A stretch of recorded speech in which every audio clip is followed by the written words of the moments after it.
Hey, what's going on, everybody? This is Jarrell Mason, aka Jay Mason. Welcome to another episode of Beyond the Album Cover, where we get inside the entertainment industry with those in the know and give them flowers right here to be celebrated.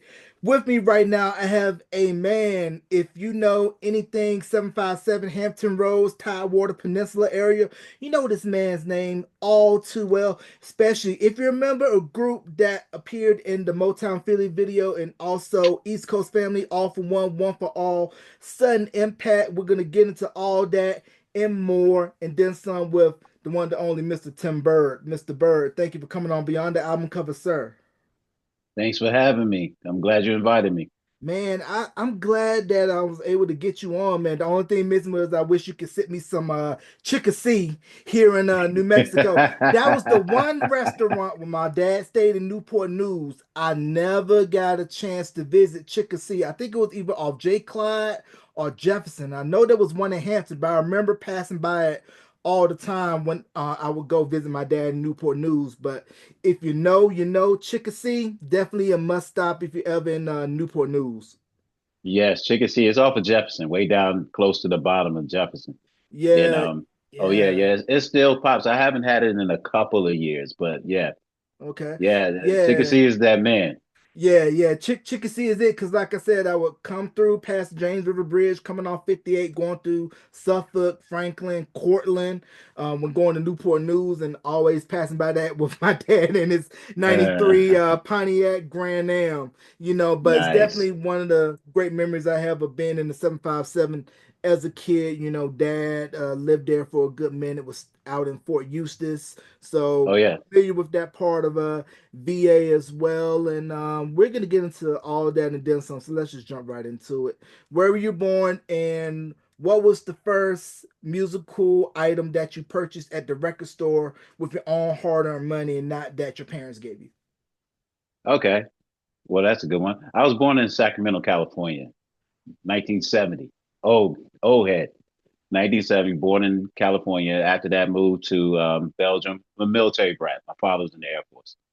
So, moved to Belgium, then lived in DC, North Dakota, then here in Virginia. The first thing that I bought with my hard earned money, well, how can I say hard earned money when I got it from my allowance, which is from my parents?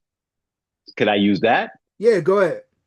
Okay, it was the Jackson Five's third album at a yard sale for 25 cents.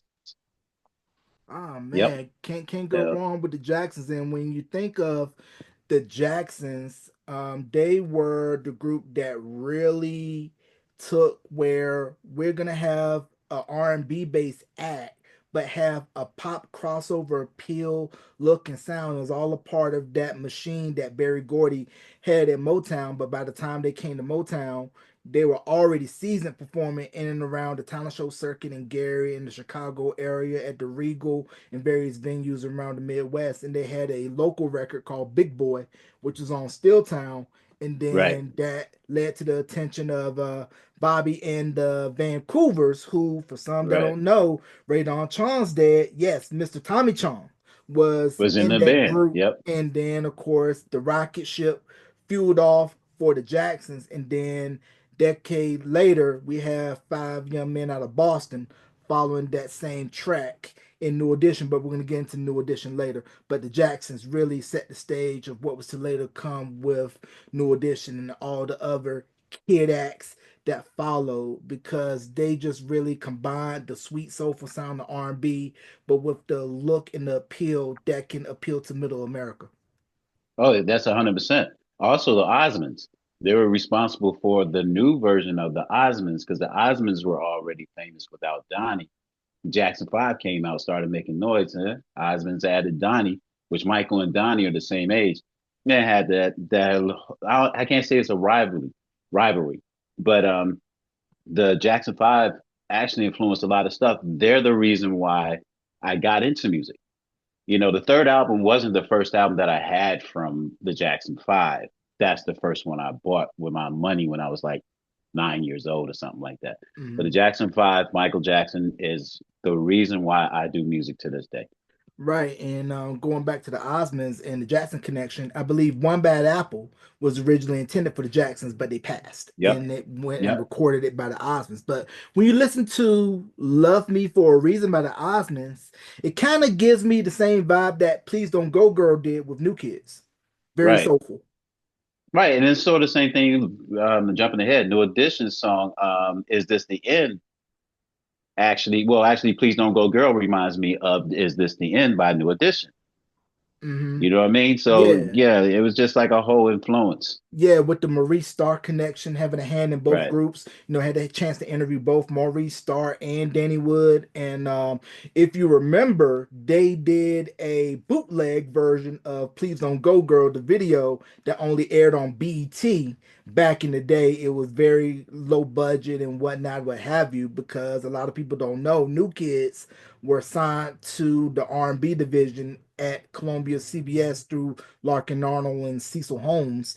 And when the Right. first album didn't do as well, they convinced the label to let's do another album. And Hank and Tough was kind of flatlining, but at the 11th hour, a pop DJ out of Florida started playing Please Don't Go Girl on a whim after seeing it on BET and figured, let's play it. And then that scored the listener approval, and that was where the pop marketing machine behind New Kids came into play because New Kids was originally marketed as an R&B act because they cut their teeth performing in and around R&B circles. And for Right. those who are too young to remember or don't really understand the impact of New Kids, they had their bona fides.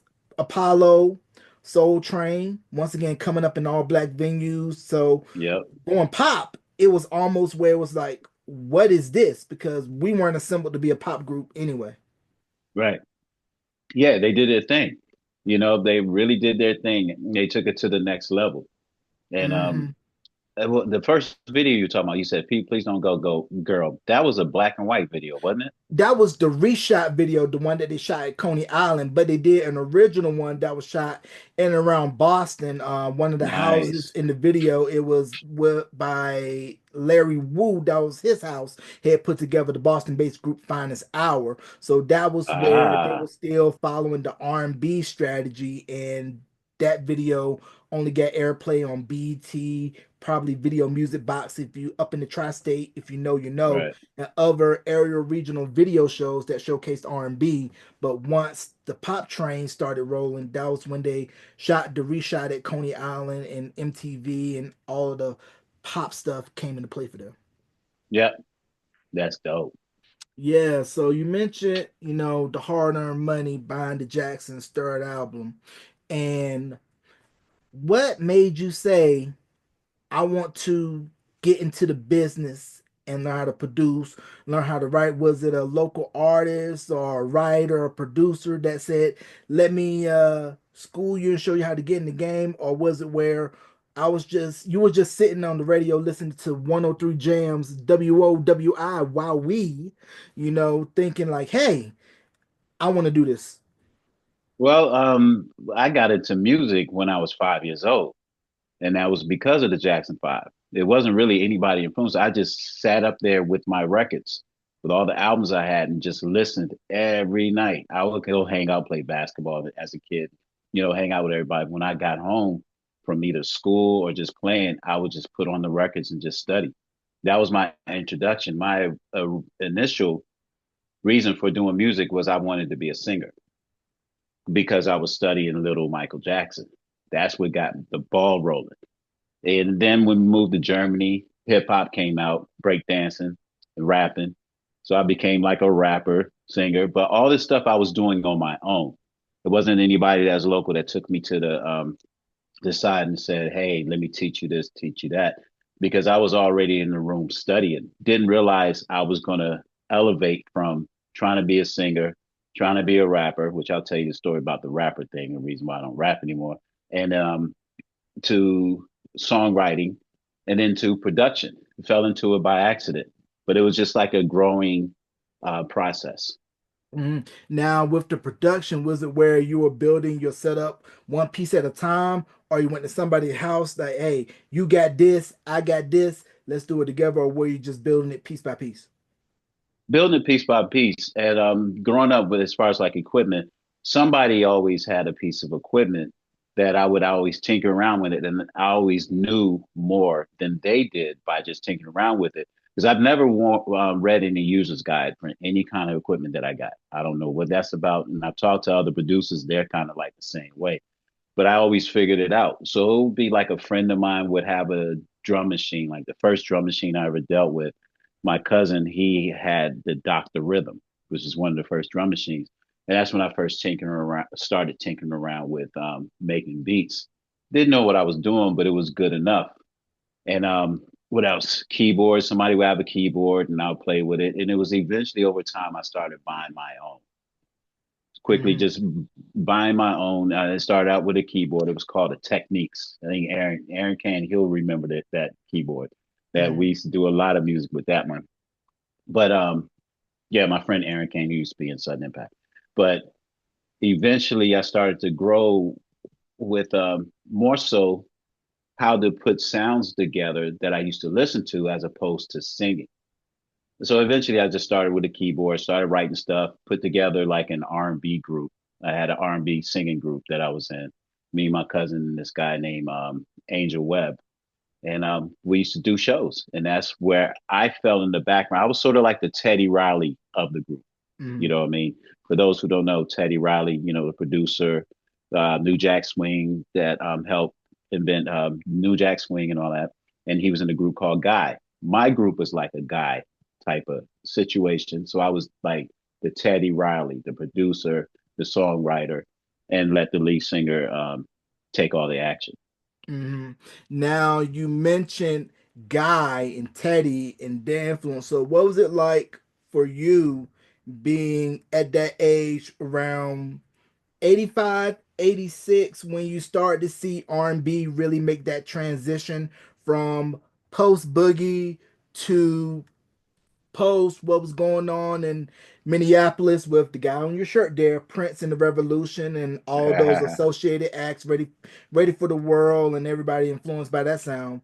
And then I would say 85, 86 was kind of like that transition when R&B started to integrate a little bit more of hip hop sound Right, because Full Force, I always give Full Force the credit. Full Force kind of laid the template for what Teddy came with Guy's debut album and Keith Sweat's debut album, because if you go back and listen to Full Force's album, they had right. those elements with their own work, UTFO, Lisa Nicole Jam, and Yep, then of course everything that came after that with Keith Sweat, Make It Last Forever 87, Guy's debut album 88, and then I will also mention Jam and Lewis kind of had that little bit of yep, pre-New Jack with right. Control, because if you go listen to Nasty, it had Yeah, that same bite, aggressive attitude, very industrial, and you could tell that once Janet hooked up with Jam and Lewis, they established an identity for her because those first two albums were great. You know, you yeah, had Leon Silvers, Renee Angela, various producers and songwriters, but it was just songs that were just put together, but not really there was no concept, I think, behind right, the right, debut in Dream Street. But once she got with Jam and Lewis, they're known for pretty much making a profile out of just regular everyday conversations doing character study, saying, okay, we're going to take these real life situations and convos and we're going to build songs and concepts around that. And I think that's where Jam and Lewis's geniuses lie, is knowing what fits you, and we're going to tailor sounds and records that fits you. right. Right. And that's exactly what I did too. When I worked with artists, I did the same thing. What's your story? And as far as like how I felt during that time between 85, 86, I was just moving from North Dakota, Minot, North Dakota to Virginia at that time. So I was like 15, 16. And with the change going on, I was excited because I remember during that time period, a lot of up tempo records with a lot of the artists that were in the industry at the time weren't really gelling until like a Jam and Lewis came around. Leon Silvers, which who I've worked with back in the past as well, and Teddy Riley. Now, when Teddy came on the scene and I heard Guy, it was over for me. I knew I was going to be a producer. That as soon as I heard Teddy Riley, the Guy's first album, I went back to like I was a kid studying the Jackson Five. I just immersed myself into listening to everything Teddy. Hmm. Changed the game forever. Yeah, it was definitely like a sonic boom because when you play Groove Me, and you Right, listen to it and you listen to everything that was prior to, it sounded right, alien and foreign because you got to think about it at this time. R&B radio or black radio, as it was called at the time, it was right. where you still had your Anitas, your Luthers, your Sades, your Yeah, Whitneys. Everything was lush, smooth, adult, and then you hear this aggressive sounding R&B, which had hip hop influences because if you don't notice or not, if you listen to Groove Me, there's a sample in there, Champ yep, by the yep, Mohawks. yep. And 100%. Teddy, Yeah. yeah, Mm-hmm. hey, I know my stuff, man. So Yep. Teddy That's what it really, is. really took elements of what's in my mom and dad's record collection. Let me take these new sounds and stylings, mesh it together, and of course with the vocals of Aaron Hall, Aaron influenced heavily by Stevie, Uncle Charlie, and you just add some hip hop backbeat to it, and you're like, oh snap, this is jamming. Now you mentioned you coming from North Dakota to Virginia. What was that Yeah. transition like going from one side of the country back to the South? And Virginia at that time was probably still looked at as you're slow, you're Yeah. backwards, Yeah. and everything is moving about a mile a minute. Yeah. It was a culture culture shock. Because you got to remember, I think there was only like five black people in North Dakota, and I think that was my family members. Just joking. I'm just joking. There was very few black people, but when we moved from North Dakota to Virginia, total culture shock. I remember the first day of school, I witnessed some. Remember those wave brushes that dudes used to brush to try to get waves and wear the do rags and all Yeah, that. The they wave still brushes that do. were made out of wood. Yeah. So Uh-huh. I witnessed this dude slap this other dude in the back of the head with a wave brush and pushed him down the stairs, and he fell in front of my feet. This is when I first day of school at Denby High School in Virginia, and I would look down. I was like, I love this. It's sort of like the going to, I'm not sure if people remember the TV show and the movie Fame, that high school where a Mm-hmm. lot of rah-rah was going on, or like that, what's that Lean On Me movie? Mm-hmm. It was, Denby was like that from when I first moved from North Dakota, which the schools had carpet and had like a lunchroom that looked like the food court in the mall, to Denby High School. So I felt like I felt like, oh shit, I like the group, the grittiness of it. You know what I Mm-hmm. mean? And it was a culture shock. And there you can tell the reason why when music became the way it was for Virginia, the grittiness of Virginia in the music. You know what I Mm-hmm. mean? I was able to get involved in that. Right, right. You mentioned Denby, and that's in Newport News, right? Yes. All right, so with Newport News, and for those that don't know the Hampton Roads area, you got Newport News, Hampton, Norfolk, Chesapeake, Virginia Beach, Yorktown, Williamsburg.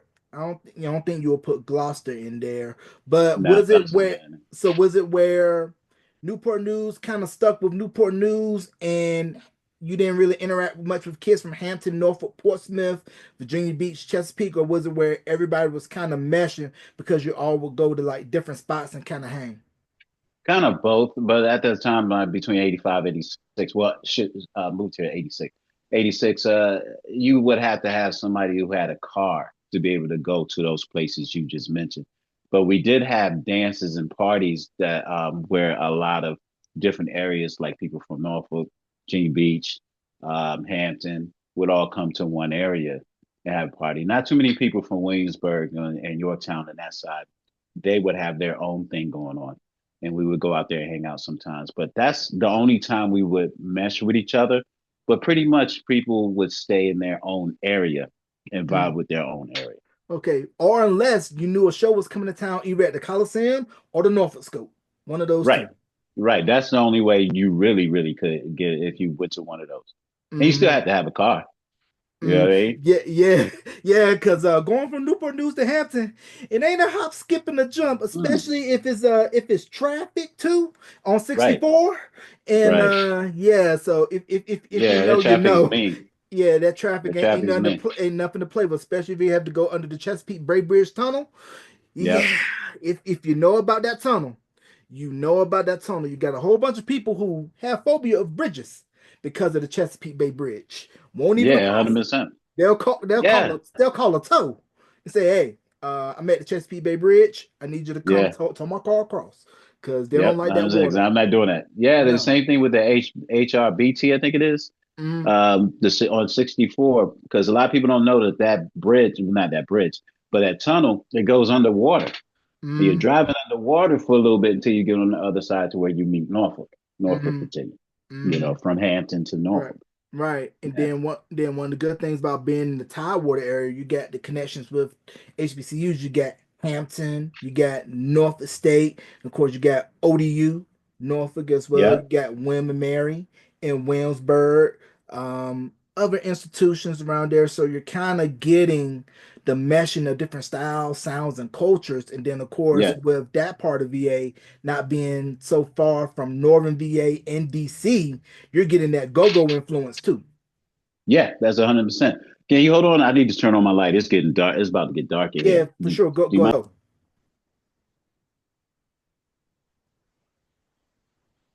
All right. Now, as far as like with being in this area, yeah, you are influenced by different cultures and different because we're a military area, based area. So you have different influences from different states. Yeah, Norfolk, Virginia Beach, Newport News, Hampton, they all had their own style though. And then we did have influences from up north, which was we had go-go, pretty much go-go. That's pretty much what we had as far as the DC area, being in the DMV area. Now, I experienced go go as a kid living in DC. So I used to see the bands live performing at like EU, Essence, Trouble Funk, Chuck Brown, all these people that I used to witness, but they really didn't come to Virginia that often. The only band I think it was EU when they had the butt, that song, the butt, doing the butt. Mm. Yeah, at that time. Yeah, and the Butt was a major crossover hit thanks to Spike Lee's School Days, and I believe it was right around that time when Island, the label that Chris Blackwell Yeah, founded, tried to break go-go nationally. Although you had, I think, Trouble Funk, they were signed to right.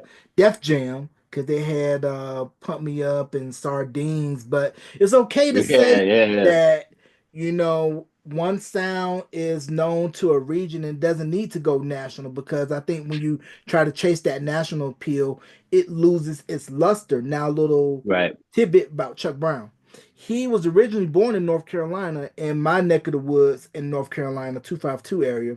He lived there for Nice. a couple of years before moving up to DC and pretty much becoming the godfather of go go. And Yeah. also, at this time, too, in DC was a little network that everybody knows and loves. BET. They were headquartered Yep. in DC, and Yep. it was, a great time, great culture, and just to be surrounded by that era of that area being in DC with GoGo and with BET meshing really made it a great fit. Now, I want to not fast forward, but talk about hooking up with Aaron Kane from formerly of Sudden Impact. How did you guys hook up? Okay. Yeah. So I was in my R&B group. The name of the group was called So Suave. That's crazy. We used to have those kind of names. Three members. We used to do shows around here, opening up for like people like Tony Terry, CNC Music Factory, so and so. All the acts that were actually big and were coming to town. And one of one of the guys who actually started the Sudden Impact, I met him because he was the only one that had a video camera that filmed one of our performances because not everybody could afford video cameras back in 87, 88. You know what I mean? He was one of the few. And he was telling me he was putting together a group like a New Kids on the Block. He'd already had posters made up as if they were famous, this, that, and the other. And I met Aaron Kane through Todd. Aaron Kane became group, and at the time they were called Two Special before they were a sudden impact. So I started working with them along with my group early on. So that had to have been like 89, 90 or something like that. Mhm. So I met Aaron Kane during that time period. Right. And then what was the styling and the sound that you were molding for them? Because you mentioned that it was on a new kids on the block look, but you want the sound to be kind of like more R&B, or were you kind of looking for that sweet middle ground where you get to bite the apple with both the R&B and the pop demo? Both, kind of both. They were already doing the New Kids thing because Ty was a huge fan of New Kids. And, you know, if you really don't have a reference of where to go, you can only go by what you see. And that's exactly what they're doing. My step in was to give them a little R&B flavor, sort of like the stuff I was doing with So Suave, but Mm-hmm. also cater to what they were capable of at that time because they were just getting into recording songs and all that. Mm-hmm. So I would actually mesh both, but not too much. It's not like I could give them a Jodeci type feel with a New Kids on the Block type group. You know what I mean? But it was Mm-hmm. enough for like, let's say, for example, like you mentioned earlier, that New Kids was played on. You said BET, right? Yeah, yeah, yeah. Yeah. So it was enough for that to happen. But we also dabbled into a lot of pop and a lot of other genres, sort of like easy listening type Mm-hmm. stuff, that Okay. big stuff. But yeah. All right. Now, what But is we some? started. We when we started, we were both because I was just still learning how to produce. They were learning how to record, so we were growing together. Hmm. Now, was it a home studio setup where you had the vocal booth in the bathroom and a tissue holder over the mic and really DIY, or was it where you recorded first in a home studio, save up your ducats to maybe go to one of the big studios around town and master it and polish it up? Well, one of the first songs they did in a big studio, which was written by one of the members of my group. That was in a big studio. But after that, when I started getting my hands on them, we were recording out of Todd's house, his parents' house. And then one time we did build a booth in the back of the house. We built like a whole booth. This one of the members, his name's Alan Healy. He built like a wooden booth, some other stuff, this, that, and the other, in the back of Todd's house. And Todd's father came home one day and said that, "What are you guys doing?" "Oh, we're building a studio. Just that, tear that down now." He didn't want that, and it's well, it makes sense because Todd didn't get permission. You know Hmm. what I mean? But after we tore that down, we still recorded in the house, but we ended up in the dining room or living room, something like that, just recording in the open air. And we would always get quality music where people thought that we were recording in a big studio. So, what would some of the tricks you all use to record in the dining room to kind of deaden the noise? Would you put blankets, or would you go to say XYZ fast food restaurant, get all the styrofoam where you do the cup holders, kind of like Austin and Flow, and staple it to where you can kind of Nah, we deaden the ain't know. outside noise? Or was Nah, it we ain't know. guerrilla We ain't know how warfare? to do guerrilla warfare. We ain't know none of that stuff. All we had to do was just make sure we turned off the AC and turn off anything that was making noise in the background. Hmm. That's it. Yeah, we didn't know. We didn't learn all that until we started progressing that we can get certain things. Yeah, yeah. This was back when Radio Shack was probably funding a lot of at-home studios, but hey, Oh how yeah. how much for this Tandy? How much for this four track?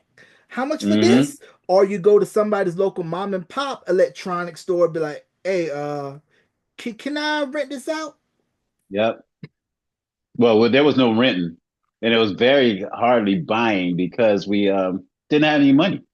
We Mm, just did it for the love, and this somehow somebody either gave us the equipment or we found somebody who would have it for a cheap price, and we would buy it. Because mm, I remember we were also at first recording on a reel to reel tape. mm, mm, And I remember that in the house. That was the first one. Me and Ty drove to Virginia Beach and met this Russian dude, and he was selling it. And at this time, I think Todd's parents gave him the money to get it, and it was, I forgot how much it cost, but we brought it back to the house and learned how to record on it and started making songs that way until they moved eventually to digital, like ADATs and stuff like that. Mhm. So for which those, ADATs were like videotape, VHS tape mhm. size tape recorders. And then I found out a cheaper way to use ADATs is that you can buy regular VHS blank tapes and record on them. Oh, Yeah, we I ended did up not doing know it. that. We didn't either. We just tried it and it worked. Oh, oh, so I'm Yeah. sure you were buying boatloads of Scotch, Yep. TDK, Yep. Memorex, all those cassette tapes that would be in the Yep. section at RIP Circuit City, RIP Kmart, or any other locals. Or, hey, they might even have them in the back at Farm Fresh somewhere.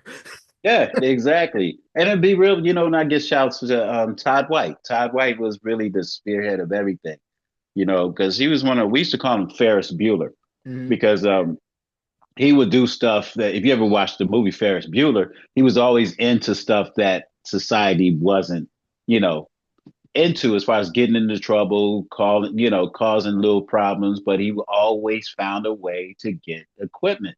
And he wasn't stealing and nothing like that. I'm not trying to allude to that. And he wasn't into like trouble like that. Just normal teenage stuff that Right. I'll put it this way. I'll be real with you.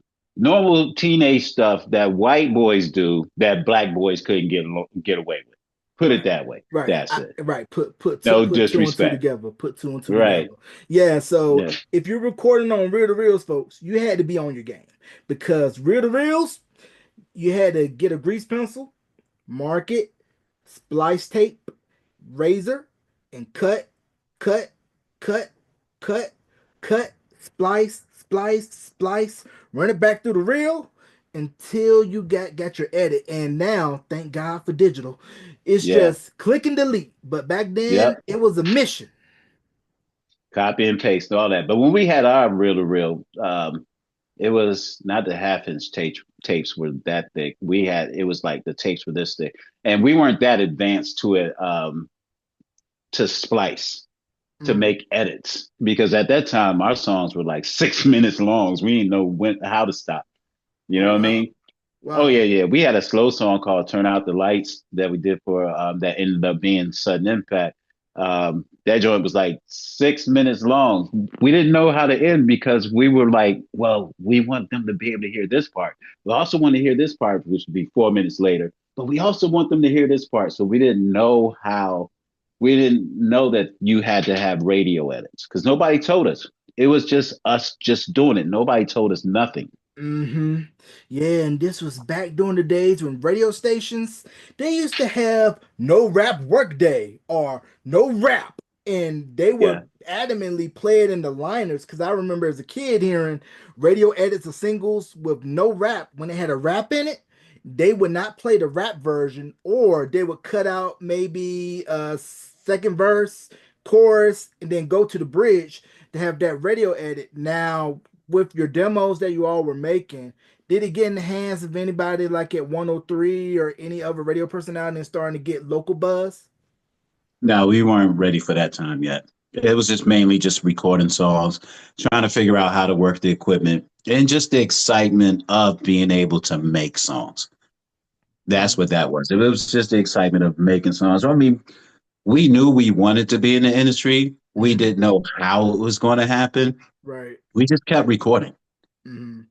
You know what I mean? We never thought about taking it up to the 103 jams. At that time, we used to call it Wowie. Take it up to them, because we knew we weren't ready. Mhm. You know what I Wow. mean? At the time, we weren't ready. Yeah, which is a rarity where you would hear most artists admit, like, hey, we're not ready for that stage yet. Now, when you guys are still cooking and developing, where you're all going to the record stores and buying this record, that record, this record, that record, hearing what they're doing and trying to customize and put elements of that into the records that you all are working on.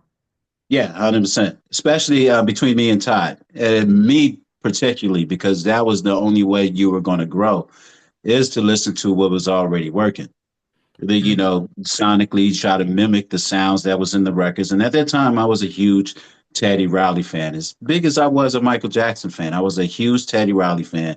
So whatever sound that I heard in a certain song, I tried to find that sound in the one keyboard that we were using, which didn't have it. So I learned how to, what they call it sound design.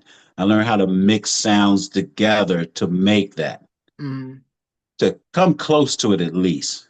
And Right. I, as far as like with the drums, also during that time, I was still in the R&B group doing shows down in Greensboro, North Carolina. And we used to hang out with this group called the Busy Boys, and they were pretty big down there. And it was included Will Ski, excuse me, Fanatic, and a couple other people. And there was a record label down there called Payroll. Now, Will Ski ended up um, becoming well, he was already rapping. He became a producer later on because he's the one. Now he goes by Ski Beats. He's the one who did majority of Jay Z's first album, Reasonable Doubt. So I was hanging out with these people early on and learned the hip hop side of producing as well. So one of my managers that used to manage my group, he let me hold the SB 1200. A lot of people don't know that's like one of the premier sampling drum machines for hip hop. And I had that by 88, 89 or something like that and learned how to do R&B with that. And that's how I learned how to sample. So I had both worlds. Actually three worlds. I had the pop world, the R&B world, and the hip hop world. Wow, wow. And hearing the story about Busy Boys and Ski Beats, a friend of mine, CJ, he does the Soul of Motown show out in Las Vegas at one of the resorts. He actually used to dance for Busy Boys when he was a kid. And, thinking about Ski Beats and his Oh journey wow. with, Busy Boys and Original Flavor, Can I Get Open, and Yeah. then producing Lucchini for Camp Low for Uptown Yeah. Saturday Night. And then, of course, with him being from NC and me being from NC, and just knowing that he's from the crib and just thinking, Yeah. like, oh, okay, Oh, they North were killing it. Carolina Oh, knows really they were doing it. killing it. They were killing it. They were like a huge influence on my career. And we all split up doing our own thing. But I was there when Ski was mixing Reasonable Doubt. And I talked to actually 2 days ago. I just talked to Ski. He saw a video I posted, and we just talked. We're supposed to get back up, but with me and Ski, always keep in touch with each other to Word this up, day. word up. Hey, yo, Ski Beats, fellow North Carolinian to fellow North Carolinian. I'm putting it out there. If you want to come on, Yep. 252-336 collab. Come on, let's do it, Ski. But just want to go back to you mentioned Guy's debut album, how it was a game changer. I think another album that's in that same realm as game changer for R&B was I'll Be Sure's In Effect Mode. Yes, I'll be sure. Yeah, and I was hating on I'll be sure. I'm not gonna lie. I was hating on because look, at that time, light skinned guys was getting all the girls. The only thing that a light skin couldn't do was sing back in those days, except for Elder Barge. But Elder Barge was considered back then. But when Mm, hip hop and R&B was meshing together and all that, and all the girls, around Virginia, they was into all the light skin, and I'm in the middle. I straddle the fence. I'm not dark, and I'm not even light. So you know mm, where I sat in that whole yeah, thing. yeah, yeah, You yeah. know what I mean? So then, in effect, Mo, my sister had the record. I walked Mm, into a room. I was like, because I heard the music. She was listening to "If I Was Your Lover," "If I Was Your Friend." She was listening to that. I mm, said, that's kind of dope. And I went into the room, and she was listening to it, and I saw the record on the floor. And it's like, and I said, "Who's that?" She said, "Well, that's the guy that sing the song." I said, "This guy?" She mm. said, "Yeah." I said, "Damn, he's dope." Oh man, light skinned people are gonna take over even more so. There's some great music. So now all these girls are gonna find an I'll Be Sure. Right, right. So I And was hating for a long time. But one thing I can say, his album was excellent. mhm. Every Excellent, song. excellent top to bottom. If I'm Not Your Lover was actually produced by Teddy, and I had a Yeah. chance to interview Kyle West, and he confirmed for Oh, me that You Can Call Me Crazy was originally supposed to go on in effect mode. But what happened was right, right, Guy needed another record for the album, and I right. guess Gene Griffin decided to keep it for Guy, and he just left Al B singing backgrounds. Yeah, yeah, they left his vocals on there. And I remember listening to when I was listening to the Guy album. That was another album where almost well, actually every song was banging. But I remember listening to You Can Call Me Crazy back then. I was like, God, this guy sounds like I'll Be Sure. And I Mm, was like, there's no way because we didn't have social media to actually find out the connection and all that. right. But yeah, Yeah. yeah, yeah. And, another album was a game changer for me as well was Make It Last Forever. Yes. Yeah, Indeed. yeah. Indeed, classic album, Teddy and Keith. And the backstory was they were both in competing bands in and around New York. And Yeah, I guess Teddy and Keith was playing a dice game. And Keith was like, I want to work with you. But Teddy was like, nah, I just do rap. Because by this point, he was doing all of most of Kumo D stuff, Go See the Doctor, did right. Classical 2, Raps New Generation. And he And also then already did what was that? The show by yeah, Dougie Dougie Fresh, Fresh. Slick Rick. Yeah, Yeah, so it was where he was content with just doing rap records. But, once he hooked up with Keith and then the magic just started happening where you're able to mash the street with the sweet. Because I can remember as a kid hearing How Deep Is Your Love, pretty much all the tracks coming out of somebody's Maxima, somebody's Altima, right. somebody's insert whatever year, make, and model of your vehicle back when they had cigarette lighters in the car. Yeah, And 100%.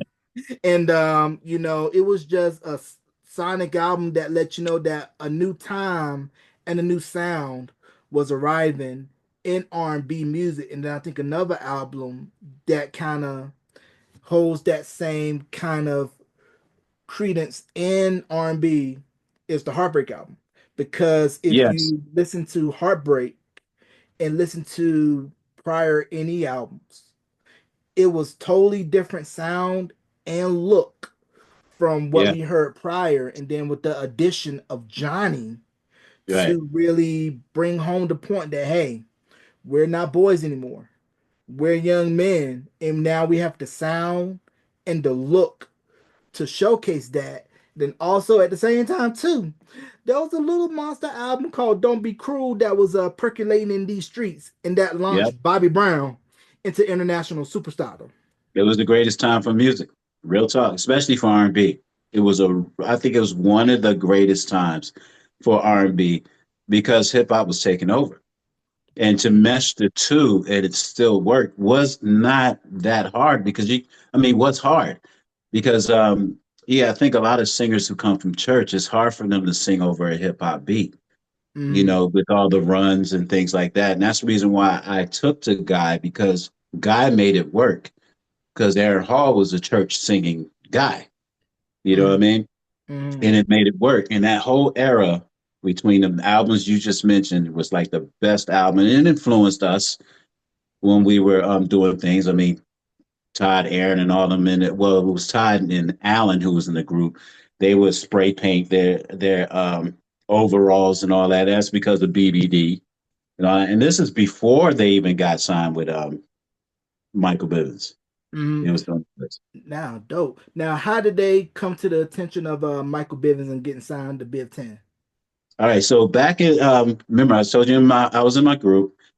Todd was started his group. His group was called Too Special.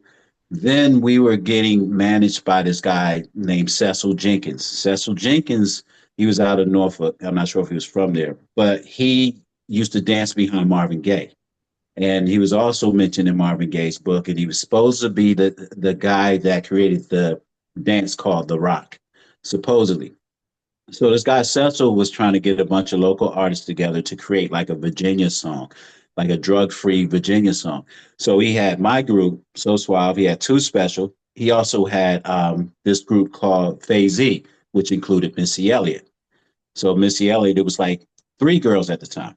You know what I mean? So we used to sing with them all the time back in the day. So we had all these people, and the song never came about, but it was one point where Cecil got information that he was invited to come out to LA to Marvin Gaye's Star. He was about to get a star. And he asked my group, Cecil asked my group if I wanted to go with him out there while Marvin Gaye's getting a star. But our parents weren't playing that. It's like, we ain't paying for no money for you to go out with somebody you don't know out to another state. You know what I mean? So he asked Todd and them, Todd White and Alan Healy. Their parents paid for it. They went out to LA with Cecil. And Cecil just left them in LA. Just he went to go do his thing, and he left them at the hotel with no money, no nothing. So they started walking up. I forgot the name of the boulevard. They were walking up, and they run into like all kinds of celebrities, like Heavy D, Stevie Wonder, and all people like that. They would call us while we were back in Virginia. Me, Aaron, and all of us were still in Virginia.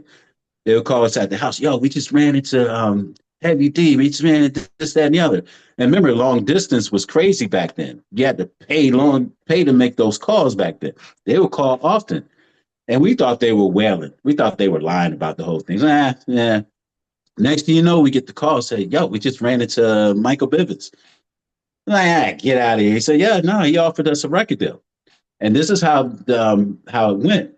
Ty told me, he said, "Yeah, we went up to Michael Bivins to get an autograph." And he said, "Remember the posters that I had up for Too Special, this, that, and the other?" I went up to him to ask him to sign the poster.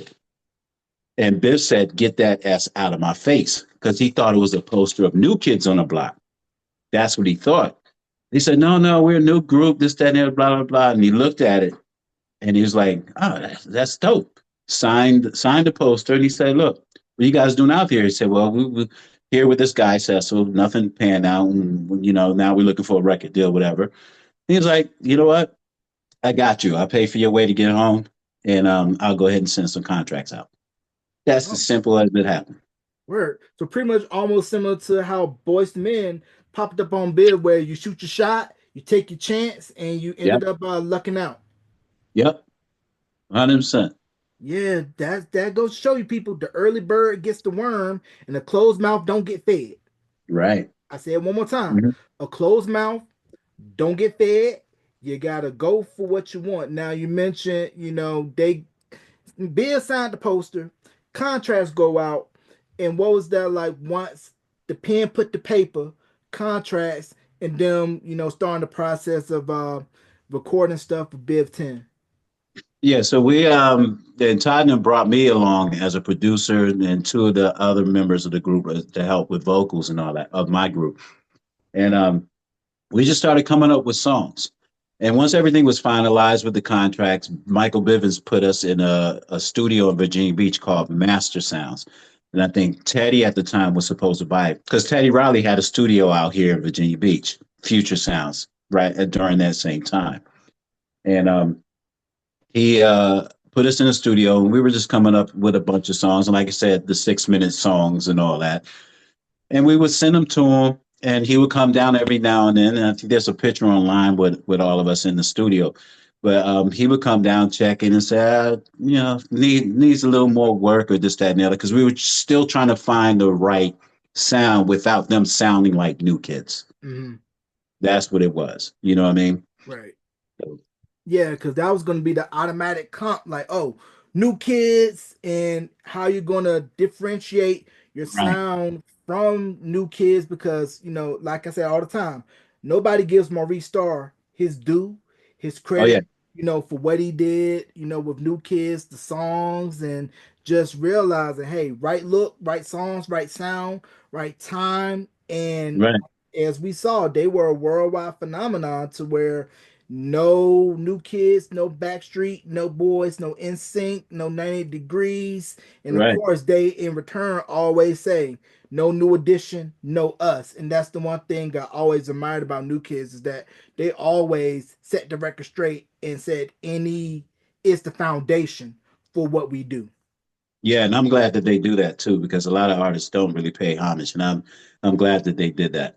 Mm-hmm. And Michael Bivins is the one who changed the name from Sudden Impact. I mean, from Too Special to Sudden Impact, and he got the idea from a Clint Eastwood movie called Sudden Impact. Okay. And that's the one thing that, I like about Biv, why I identify with Michael Bivins as, my favorite member of New Edition, being the fact that he understood the business side of the game and is always willing to champion those that want to come up, want to succeed, and is willing to say, hey, I've been through this. I'm gonna share this with you so that way don't nobody get you because I got. Yeah. Right, right, 100%. He knew exactly what he had his finger on the pulse. He knew exactly what he was doing. He signed me as a producer underneath Bipton, which was great. That was a good time. That was actually one of my. He's the reason for my first industry check that I got. I got $3,000 Never seen that kind of money at I think it was 19 or 20 years old or something like that. Hmm. From your creations, you know. But yeah, no, it was a great time at that time, and so they went up to Philly to film the video for Boys to Men because Boys to Men used to come down to Newport News a lot before the album came out, and Aaron, Todd, and all them used to go to Philly and pick them up, bring them back, and they would play basketball, hang out. We had the tape of their first album before it was even mixed. We listened to the whole thing. And just to be a part of that was that nobody can ever tell that story, which is great. You Wow. never know what you're going to be a part of ahead of time. That's why I never discount anybody because you never know where that situation is going to go. Yeah, cause I was listening to on Quest of Supreme's podcast, they had Dallas Austin, and Dallas was telling a story about how when he played the records for Gerald Busby, who was over at Motown at that point, Right, was previously at MCA, right, and Dallas had said that I believe that the records for Cool Air Harmony that they did were all the rough cuts. They weren't the polished cuts. And Gerald was right. like, nah, if these are the rough cuts, go with these. Just But go I with them. Yep. Yeah, but I believe when Cool Air Harmony dropped, Motown Philly was a slow burner up the charts, but they, to me, really didn't hit the jackpot until once It's So Hard to Say Goodbye to Yesterday, and then of course End of the Road took them over the top. Now with It's So Hard to Say Goodbye, I interviewed Jazz from the group Whistle, and he had told Yeah, yeah. I me remember this. that they had wanted to record that, but I guess Boyz II Men beat them to the punch. Now, It's a Hard to Say Goodbye to Yesterday was originally recorded by G.C. Cameron, who was Yep. originally in the Spinners. He Yeah. sang on It's a Shame and then left the Spinners. And then that's how Yeah. Felipe Wynn came in. And, It's Hard to Say Goodbye to Yesterday, pivotal song in the death scene of Cochise, played by Lawrence Hilton Jacobs from Welcome Back Carter and later Jackson's American Dream in Cooley High. And Yeah. then when Boys to Men remade it, I think it was really the first time at that point that you had a complete a cappella record played on radio when It's So Hard to Say Yeah. Goodbye Yesterday came out. Yeah. Yeah. I think so too. And it's funny because the first time I heard the original, "It's So Hard to Say Goodbye" was when I was a kid and was watching Cooley High, and it was like the perfect fit for that end scene. Really, really Mm-hmm. was. And so when I heard that Boys and Men did it, and I heard their version, even before it came out, I said, "Oh my God!" It still had that same impact, goosebumps. You Mm-hmm. know what I mean? That kind of feeling. It was just so beautiful. Right. Now, the smart thing once when End of the Road popped was that Motown got to bite the apple twice. Because I still have the original CD pressing of Cool Air Harmony when it dropped in 91, but a lot of people got Yeah. the 93 reissue with Right, them on the cover with the sweaters and the Sixers caps, where it right, had End of the Road and all of the extra bonus tracks on there. And just to really capitalize on the momentum. But to me, I still feel Cool Air Harmony was Boyz II Men's best album, in Dallas really brought out that street and sweetness to it. And you kind of sort of heard a little bit more of that as well if you listen to the underrated project that he put out, Highland Place Mobsters. right. Exactly. Yeah, you can actually hear that. And as far as like one thing about their first album, it was organic. You know, what I mean, it really was organic for what it was, and it didn't sounded different. You Mm-hmm. know, I Right. remember when Biv flew us out to his house. I forgot what year it was, but it was all of us: me, Aaron, Todd, Alan, Dave. Um, all of us was out there, and he was talking Boys Men into doing End of the Road. I remember, and they didn't want to do it. They didn't think it was their style, no nothing. And Biv had played us the Babyface demo version of it at his house. I Mm-hmm. knew right off when I first heard it because I'm a huge fan of music, no matter what. I was like, oh my God, this reminds me of the Spinners, which is the song called It Takes a Fool. And especially the bridge part. Boom, boom, boom, boom. I was like, yo, this is going to be out of here. But Boys and Men wasn't thinking about it. They thought it was too hot for them based off of what they came on. Biff, now I remember Biff saying, just take 2 hours off of the. I said, I told him to take 2 hours off the road, record the song. It's going to be for the soundtrack. Nothing comes from it. Nothing comes from it. But at least you got to move the song in a movie. Mhm. Ends up being their biggest hit. And it broke Elvis's record of at the time of most consecutive weeks at number one. And Yeah. with Boys to Men, they had the look and the appeal of those early Motown groups like the Temptations, Smokey Robinson, the Miracles, everybody that came through that camp. And then, also at the same time too, you had Jodeci, who Yep. added a whole different flavor Right. to R&B with church vocals of KC, Devontae's production, JoJo's vocals, and Dalvin and what he brings, and how, when we first got introduced to Jodeci, it was through 5MC, Treat Them Like They Want to Be Treated, because, they're wearing Right. the suits like Right. Guy's debut album. But then when Forever My Lady dropped, ditch the suits, get the combat boots, the baggy Yep. gear, and it was a game changer. And of course, for me being from North Carolina at the time, finding out that they're from North Carolina, it just Right. added a whole new sense of pride where it's like, oh, these guys were revolutionary when they came out. So can you just talk about just Jodeci's impact? Oh, Jodeci's impact was prominent. You know what I mean? Because you got a yin and yang between Boys to Men and Jodeci. You know what I mean? You had the sweet music from Boys to Men, and then you had the hard music from Jodeci. You know what I mean? So you had your choice if you wanted a certain mood for a certain time. And two of the members, I think Devontae and Dalvin, are actually were born in Hampton, Virginia. Mm. And my ex-wife, her niece is cousins of them. Oh, really? Right. It's Wow. cousins of them. Yeah. Wow. And so, but I didn't meet them in that capacity. I met them through the industry type stuff. Right. Yeah, yeah. Yeah. And So yeah, and then just hearing how, those groups were I heard about this group from all of these R&B groups of the 90s. They always reference this group called Commission.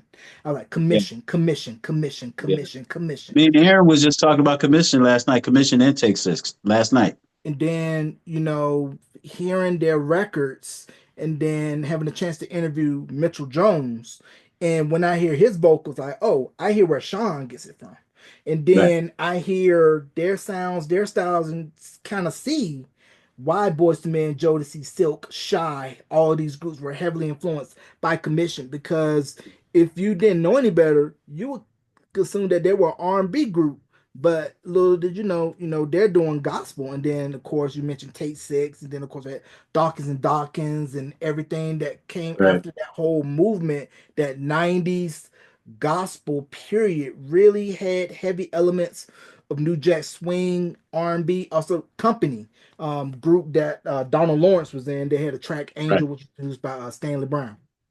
Right.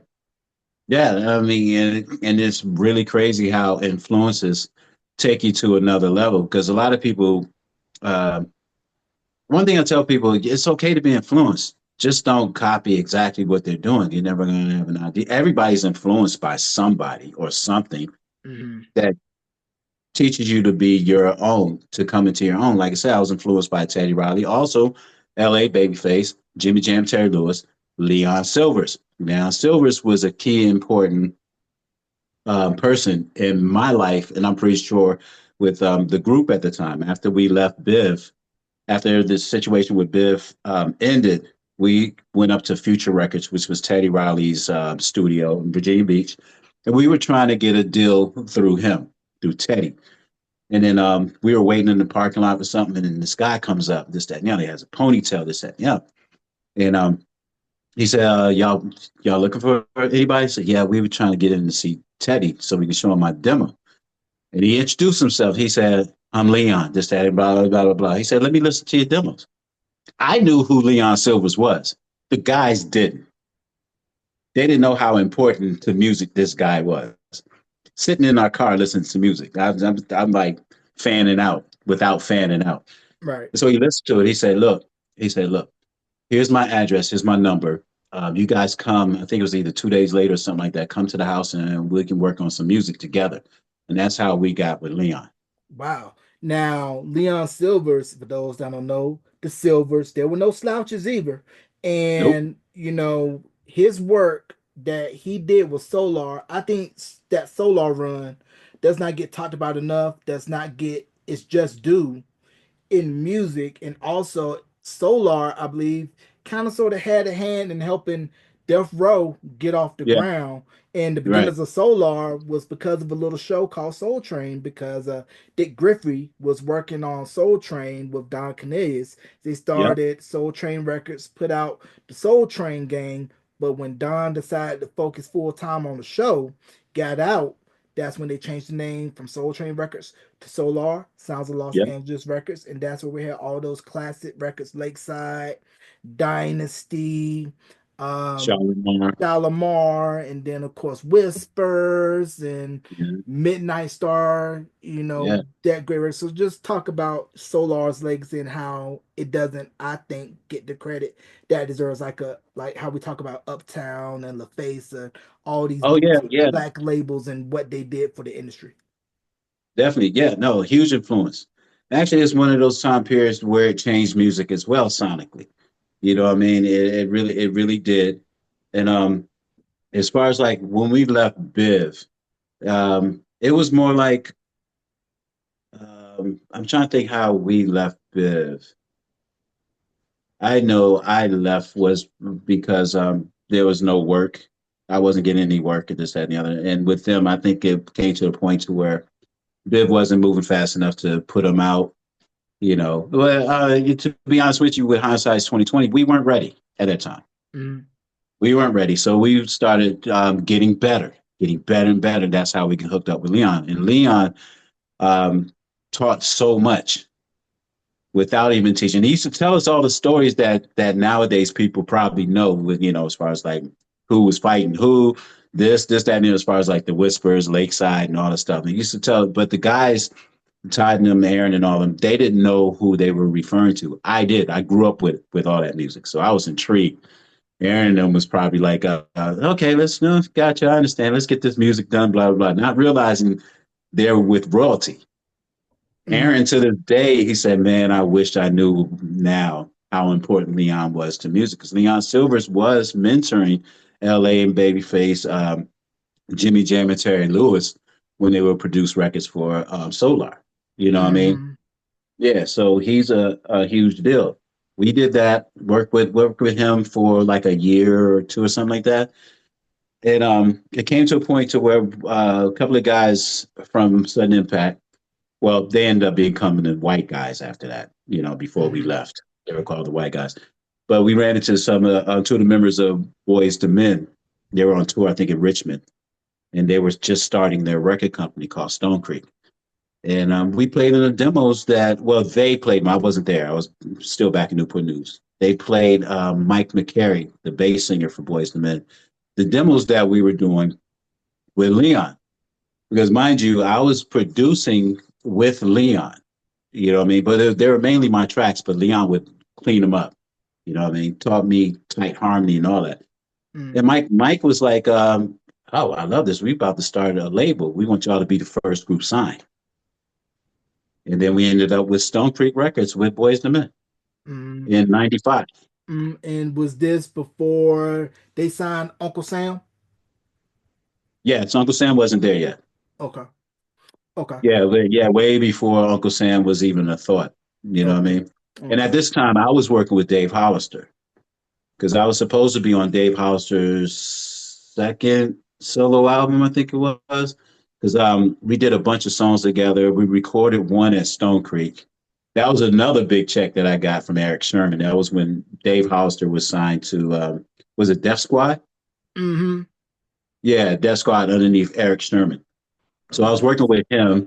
We did a couple of songs together, and I did David called me one time. He said, "Yo, I'm thinking about remaking I Keep Forgetting."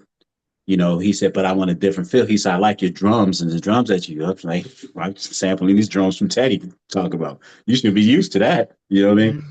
Mm, And we redid I Keep Forgetting, slower. and more R&B with a lot of bass runs and all that. Mm, And things got held up with the record label. I hadn't heard from Dave in a while. Next thing I hear that my version of I Keep Forgetting was on his album, but he did it with a live band. mm, They kept some of the same cadence that I did, and I understood copyright law at the time. It's like it's not like I could sue them or argue about it. right, One, it's not my original song. right, Two, they reproduce it with a live band that doesn't is the same course. There's nothing I could do. right. But so at the time I was working with Dave Hollister. Then we started working with recording up in Philly. Well, is it Philly? Yeah, yeah, Pennsylvania, Gladwin, Pennsylvania. Mm, That's where the studio was, Stone Creek Records, and mm, just made some brand new songs. Nate from Boys and Men was like more. He was the instrumental one and working with us. He loved mm, some of the stuff we were doing. He saw the potential, mm. and we were getting better and better, just growing. Right. Yeah, and that's a dope thing. Now, me looking back on that time frame as a 6, 7 year old kid, the one thing I wish would have happened but never did. Bill should have told ABC, look, you guys are gonna go on tour with Crisscross. You guys are gonna do something. Cause me, my 6, 7 year old self, I would have lost my mind. Had Right, right, ABC right, and Crisscross would have did something together. Because both being from Atlanta, ABC was managed by Kevin Wells, Crisscross, right, of course, JD, and everything. And just thinking the units Crisscross was moving off of totally crossed out, off right. a jump. They were And killing. and they were opening for Michael Jackson. I mean, Chris Cross was a phenomenon. Chris Yeah, Cross had everybody wearing their clothes backwards. yeah. And Chris Cross, at least in my opinion, kind of helped JD get the foothold in, even though he had success with 6 times level. But that success was totally different than Chris Cross because Chris Cross was Oh international. yeah, yeah. That was massive. That was massive success, massive money. You know what I mean? That's a whole stratosphere. Because I remember what he did with Silk Times Leather. I remember that. And that was dope within itself. You know what I Mm. mean? But yeah, I'm pretty sure he was happy about that. And he was young. This is a young producer. Yep, got all that money, and then you mentioned, BBD's look with the airbrush. If you go back and look at TLC's album cover for "Ooh on the TLC Tip," heavily influenced by BBD. Yeah. Heavily Yeah, influenced. from what I understand, that Biv is the one who gave Left Eye her name, Left Eye. Yeah, yeah, I believe so as well. And then you mentioned Phase, which was the group that Missy was in. I believe they put out a record that got played on 103. And then, of course, the story goes, I believe Jodeci was performing at Hampton Coliseum, and somehow they ran into Devontae. Oh, And let me tell you that story. go This is ahead, how that happened. go ahead. So we were, I was still in my group. Todd, Aaron, and all them were in that group. I think they were already signed with Viv at the time. And it was the MC Hammer tour, I think it was. MC Mm, Hammer, Jodeci, and Boys to Men. And we happened to be in Hampton. It was at I'm not sure if it was a Radisson or whatever it was. Missy's group was trying to get backstage, and they couldn't get backstage. Todd White, the member of the group of Sudden Impact, let them backstage. And that's how they ended up meeting Devontae. oh, Right, let them backstage, and that's how they ended up meeting Devontae. Next thing you know, they were up in New York working with Devontae and all that. We didn't have internet at the time to keep in touch that way, mm, but yeah, that whole crew, the basement crew, yeah, I mean, mm. stellar crew. I knew some of the people in that crew, and I ended up working with some of them later on after the Boys to Men situation. Yeah, in the basement, Genuine, he went by, I believe, Twister at the Yeah. time. Tweet was in a girl group called Sugar. Player, rest in peace, Static Major was in the basement, of course, and Sister, and then of course Timberland was in Yep. there. And just to Stevie J was there. oh Stevie Steve J was oh there at the time. Stevie J was a part of the basement. Inspired the basement. Stevie J. One of my friends, Chad Elliott, who Dr. Seuss, Chad, Dr. Dr. Seuss. Seuss, Yeah, yeah. Elliott. Dr. Seuss went to Dibby High School for a year Oh, word. in I, Newport News. Yeah, that's how I met. That's how I met Chad Elliott. He was the first one with the MPC 60 drum machine. One of my friends introduced him to me because he knew that I did music. So we would go to Chad's house, apartment, a lot, and we would go record shopping. A word. Me, Chad, and one of my friends. Yeah, this is back at this had to been like 88, 89. His So, mother had a store out here in Newport News. oh man, I did not know that. So, did you know when you first met Chad that that was the same Chad that sang that record in Crush Groove? Yeah. Did you know that that was Well, him? yeah, yeah, I knew it. I used to joke on him about it. Yeah, he was the kid, and everybody. This is the story of my life. A lot of people around me don't know as much as far as who's who when it comes to the industry. I knew he was the kid that won the stereo set over the Fat Boys in Crush Group. I Hmm. knew that, and nobody remembers that. You know what I mean? They remember the Fat Boys. They don't remember that situation. So yeah, that's I said this is the kid that won the situation with the Fat Boys. But me and Chad kept in touch throughout the years, Hmm. ironically, which was crazy because Wow. he was instrumental in me getting with Black Brown Records, which is Aaliyah's label. Rest in peace, Aaliyah. And Yeah. I think Chad didn't he produce Stilo for 702? Yep. Yep, which sampled Voices in My Head by the Police. Yep. Yep. And another person, I want to go backtrack to 89, 88.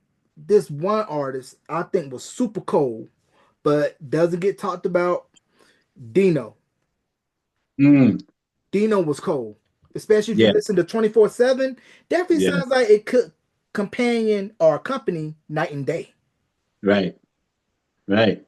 Dope artist, dope record, and also Color Me Bad. There were no slouches either. None Nah. at all. I had a chance to interview KT, and he shared with me that originally I Want to Sex You Up was for BBD, but they passed. Yeah, I heard that story too. I didn't know if it's true or not, but I heard that story. Yeah, but that record, phenomenal. Launched the New Jack City soundtrack to big numbers, Oh yeah, and yeah. it I mean, became a crossover smash. when it actually showed up in the, I remember being in the theater and that scene showed up and that song came on. It was like, even though there was like a half naked woman in the scene, that track was like, yo, what is this? You know what I Hmm. mean? Yeah, Totally different from that what we heard at that time. yeah. And it made sense that was the reason why it was a hit.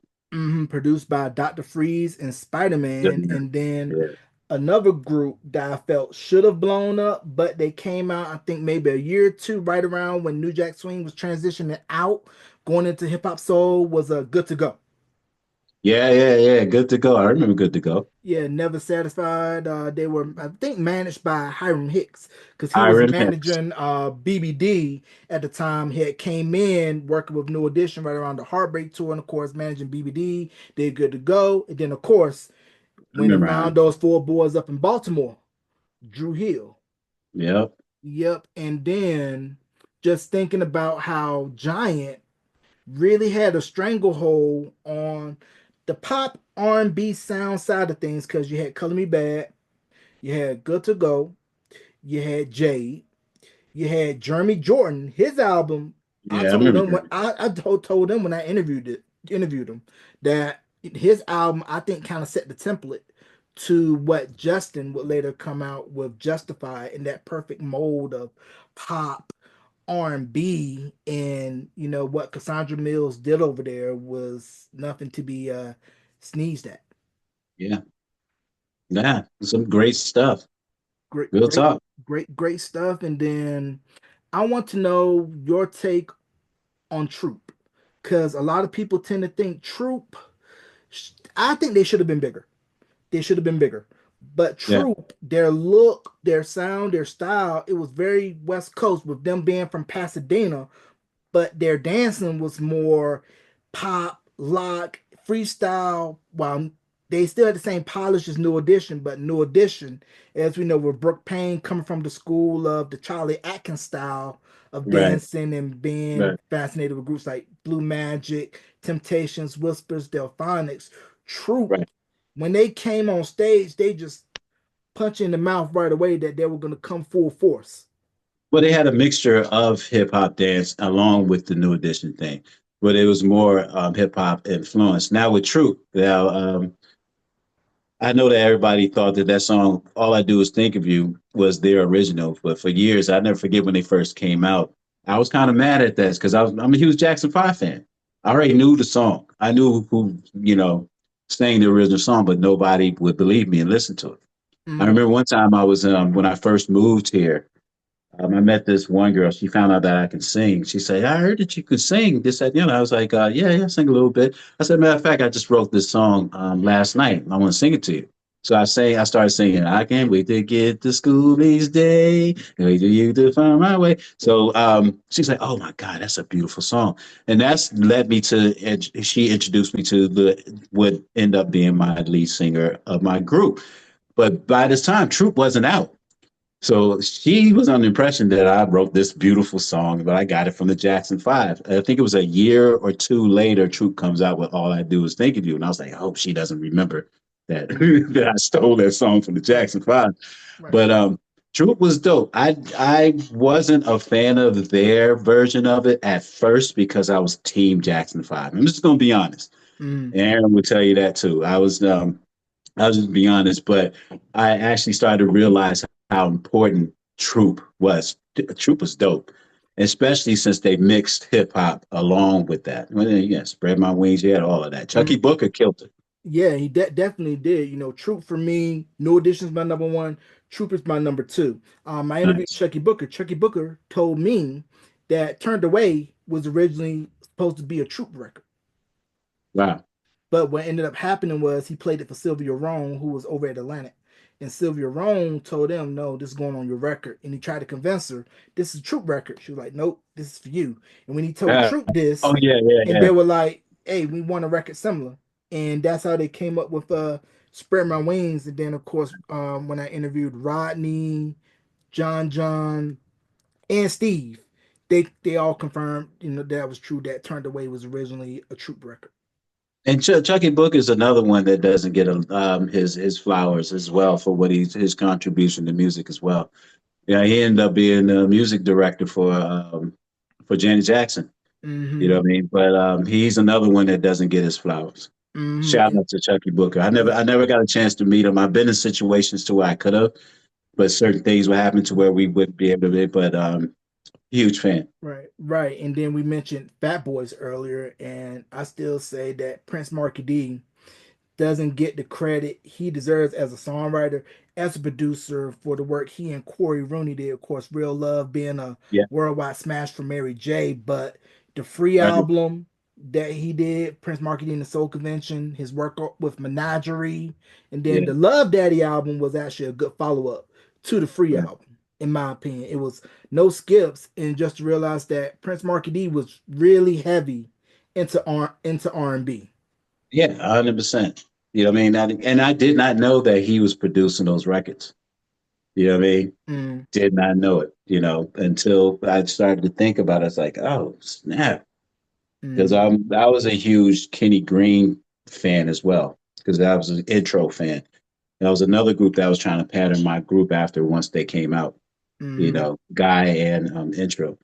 Yeah. So and we were all as far as like me and the group, not my singing group, but sudden impact that ended up becoming the white guys. And then I think when we got to Stone Creek, Wanye changed their name to the Outsiders because they sort of looked like the guys from the movie Outsiders, especially Todd. Todd sort of looked like Matt Dillon's character. Mm, So we were going to have the whole concept was from the Outsiders. They were going to have the individual nicknames like Dally Boy, Soda Pop, and all that. They was going mm, to go with that whole thing. mm, And so that was Wanye's doing. And mm, we recorded for them for like 2 years. Something happened with Sony because their deal with the Stone Creek deal was through Sony and Tommy Mottola. Something happened to where that fell through and we had to move back to Virginia. mm, And Aaron Kane and his brother No Kane, they wanted to start. They wanted to do something different musically, and so they left the group, formed their group called DNA, and then we added two new members, and we were still the Outsiders. mm, But we found out we couldn't use that name because there was a group called the Outsiders in Jersey, and they wanted $2 million for the name. So mm, one of the new members of the group, who was a fan of wrestling, he at that time that for life thing was pretty big. So it's like, yeah, this is what we do. Outsiders for life. Hmm. And that's how we that's the name we used when we got with Black Ground Records. Wow. Which Yeah. is crazy because I remember I think it was in a Vibe magazine article. There was like a little blurb Yeah. about Outsiders for Life, and I think I can remember seeing one It was episode live. with TRL and seeing like an Outsiders for Life tour bus outside of Oh, Times let me tell Square. you that story. Let me tell you that Hold story. It on, was hold on on, that hold bus. on, hold on, hold on, hold on. Let me pause. Oh, All right. Yeah, about the Outsiders for Life tour bus. Yeah, I was on that bus. I never forget it. And it's always Todd. Todd, the member of the group, the leader of the group. He's the one who always comes up with these crazy ideas. We had the tour bus. We were in New York. And we was like, yo, let's drive down Times Square and park it in front of TRL. It's like, we can't do that. That's what the driver said. We can't do that. We'll hold up traffic, this, that, and the other, blah, blah, blah. After arguing this, that, and the other, we did it. And then I think what was his name? Who was hosting it? Carson Daly. Yes, Carson Daly actually mentioned. He said, "Yeah, there's a bus down there." This and the other. And yeah, we did that. Well, Todd did. That was his idea. And that's crazy knowing about, that little backstory and just thinking about, Blackground. What was it like being working with Blackground? And did you have an opportunity to work with Timbaland at that point or interact with Barry Hankerson at that point? Or no? Oh yeah, oh yeah. Actually, I've always dealt with Barry. With Barry, I learned a lot from him. Blackground was one of the labels to where I really experienced knowledge and growth. And yes, I got to work with Timbaland. Timbaland actually did like two remixes of mine. This one song called "Who Are You" and another one called "Hell Yeah." His remix of "Hell Yeah" ended up at the end of X Wounds, the movie X Wounds. You know what I mean? And and I wrote the original, so my name was supposed to be on it, but the label accidentally left my name off of it, and they added two of the other members, the new news members, as writers on there by accident. It wasn't anything. It wasn't no foul stuff going on. And at that time, I was trying to get them to correct it. They said it already ran out the print, so we can't correct it. And I was the only one in the whole organization that really wanted my music behind film, and that was my chance.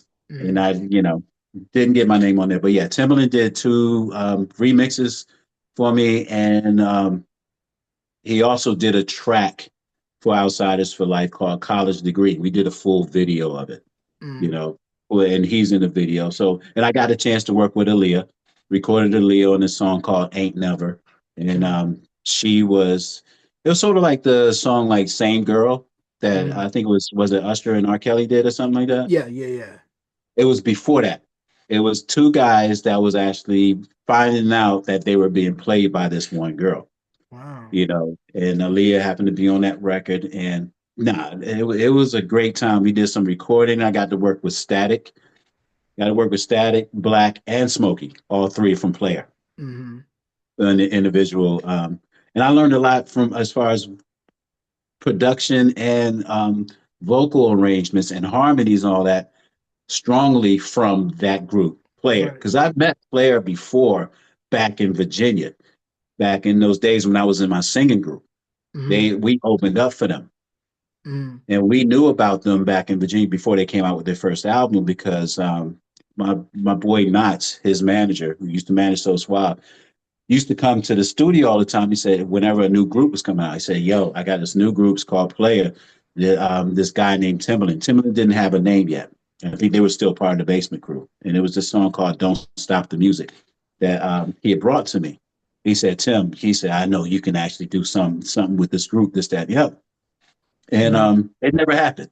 Right. So fast forward to 97, 98, it was Chad Elliott that got us the deal for what you call it for Black Round.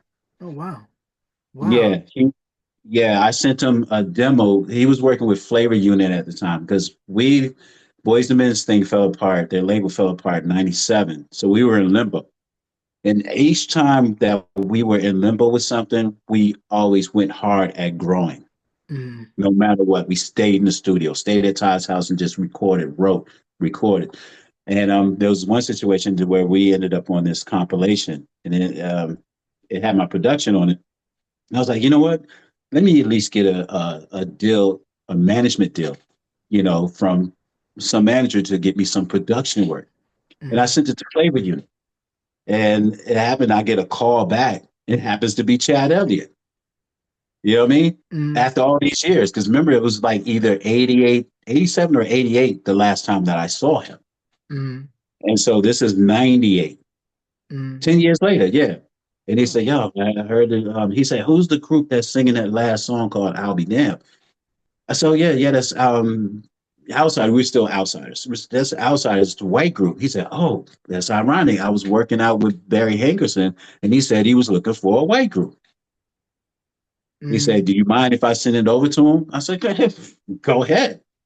And so he actually set up the meeting, and they were supposed to do the meeting. Chad couldn't make the meeting because he was producing Jumpin' for Destiny's Child. So he had Shakim, which was Queen Latifah's partner, go in his place. And then that's how we ended up getting the deal. wow, that's crazy how things work and people. This is why you always be nice to people because you never Yep. know who you may need. Never know. You never know. I never piss off anybody. I don't care. I was the guy whenever we were signed to a label, I would actually befriend the people who worked in the office because I knew that eventually they would not be in the office no more. They would be in some kind of executive level, this, that, and at least make friends with, just hang Right. out. The celebrities come and go. You know what I Mm-hmm. mean? But Mm-hmm. good people are good people. And until this day, I'm still friends with a lot of people who worked at the Black Round office, worked at Stone Creek office, this, that, and the other. And we can have a conversation and they can never say that I did them wrong. Right, right, You know what which I is mean? why it pays to be nice. Now, you mentioned that Wanye was trying to do the nicknames with outsiders, and it got me thinking that he was recycling what Biv was initially doing to them at first when they came out because he tried nicknames with Alexander Vanderpool, Right, Squirt, right. Slim, and Bass. Right. Yeah, and I thought it was a genius idea. When Wanye came up with it, I never forget it. I was front of the hotel. I forgot the name of the hotel, and we was in Philly. And he came up to us and said that, yo, that's gonna be our name. The outsiders. And he said, you guys gonna have the nicknames, this, that, and the other. And I knew the story, I knew the nicknames. You know what I Mm, mean? I thought it was genius because Todd did look like Matt Dillon's character in the movie. mm, And it made a lot of sense. right. We never did the nicknames after that though. Now, do you think like right around this time, this like around what, 97, 98 when this was happening with Outsiders? Correct? 97, 98, The Wanye thing was like 95, 94, 95, 95, 94, 95. Okay. 94, 95 to 97. During that point, from 95 to 97, that's the whole Boys and Men Stone Creek era. Okay, the reason why I say that was because do you think had that would have popped, and then of course this was right around the time when Backstreet Boys and NSYNC was cutting their teeth in Europe first before coming back stateside to become what they became. Do you think they probably would have tried to see like, okay, see what these guys are doing? You are going to do the same thing because it's making us this. Yeah, but the new kids had not new kids. At the time, I think it was Backstreet. They weren't in the states yet, but we knew about them already because Alan and the group went to Germany during that time period to visit some family in Germany and brought back a bunch of teeny magazines. We already knew about it. Boys and Men didn't know what was swelling up as far as all of that stuff at the time. We knew, but if it came to the point to where they knew, I'm pretty sure they would actually try to follow it because it's successful. If it's successful, it brings money. Mm-hmm. You know what I mean? So I'm pretty sure they would have, but at that time they really didn't know that that was popping. Mm-hmm. You know, with that, they were just carrying on the new kids and the new edition tradition, basically.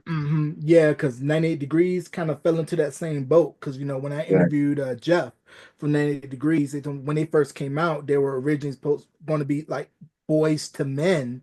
And of right, course, Invisible Man came out and they were on Soul Train, stuff was on BET.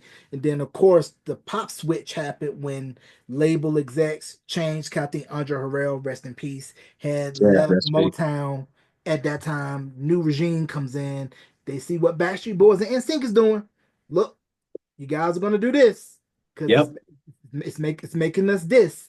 Let's Things follow make, yeah, it's making them. let's follow the gravy train, because right around 95, 96 in Europe, boy bands were still popular because they were coming off of the breakup of Take That, successful European Yeah, group yeah. which Let was me take that. inspired by New Kids, Robbie Williams, lead solo star of the group, pretty much their equivalent to Bobby Brown in the group. Right, 100%. And then of course, Backstreet Boys and NSYNC went over there first to cut their teeth to really get their footing before becoming stars here in the States. And then also 3T was cooking Yeah, heavy, yeah, heavy in Europe, which I yeah. was surprised why the Brotherhood album did not blow here in the States. It should have.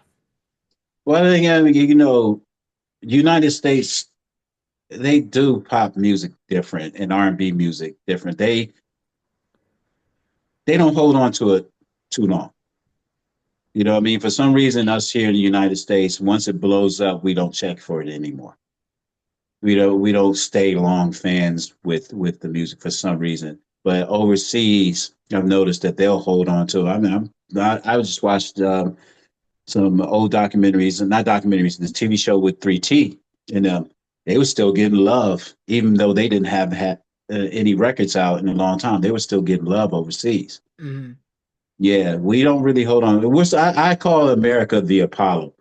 It's hard for us to actually, you got to actually do this to keep us with you. You know what I mean? Mhm. And it's kind of sad because a lot of genres and a lot of great artists could make a living in the United States, but they have to go abroad in order for them to at least make a living from what they love Yeah, to do. yeah, which they still get love to this day. And also at the same time, we're gonna transition to the sports side. That there was two sports figures, one football, one basketball, that was tearing up the scene in and around Hampton Roads.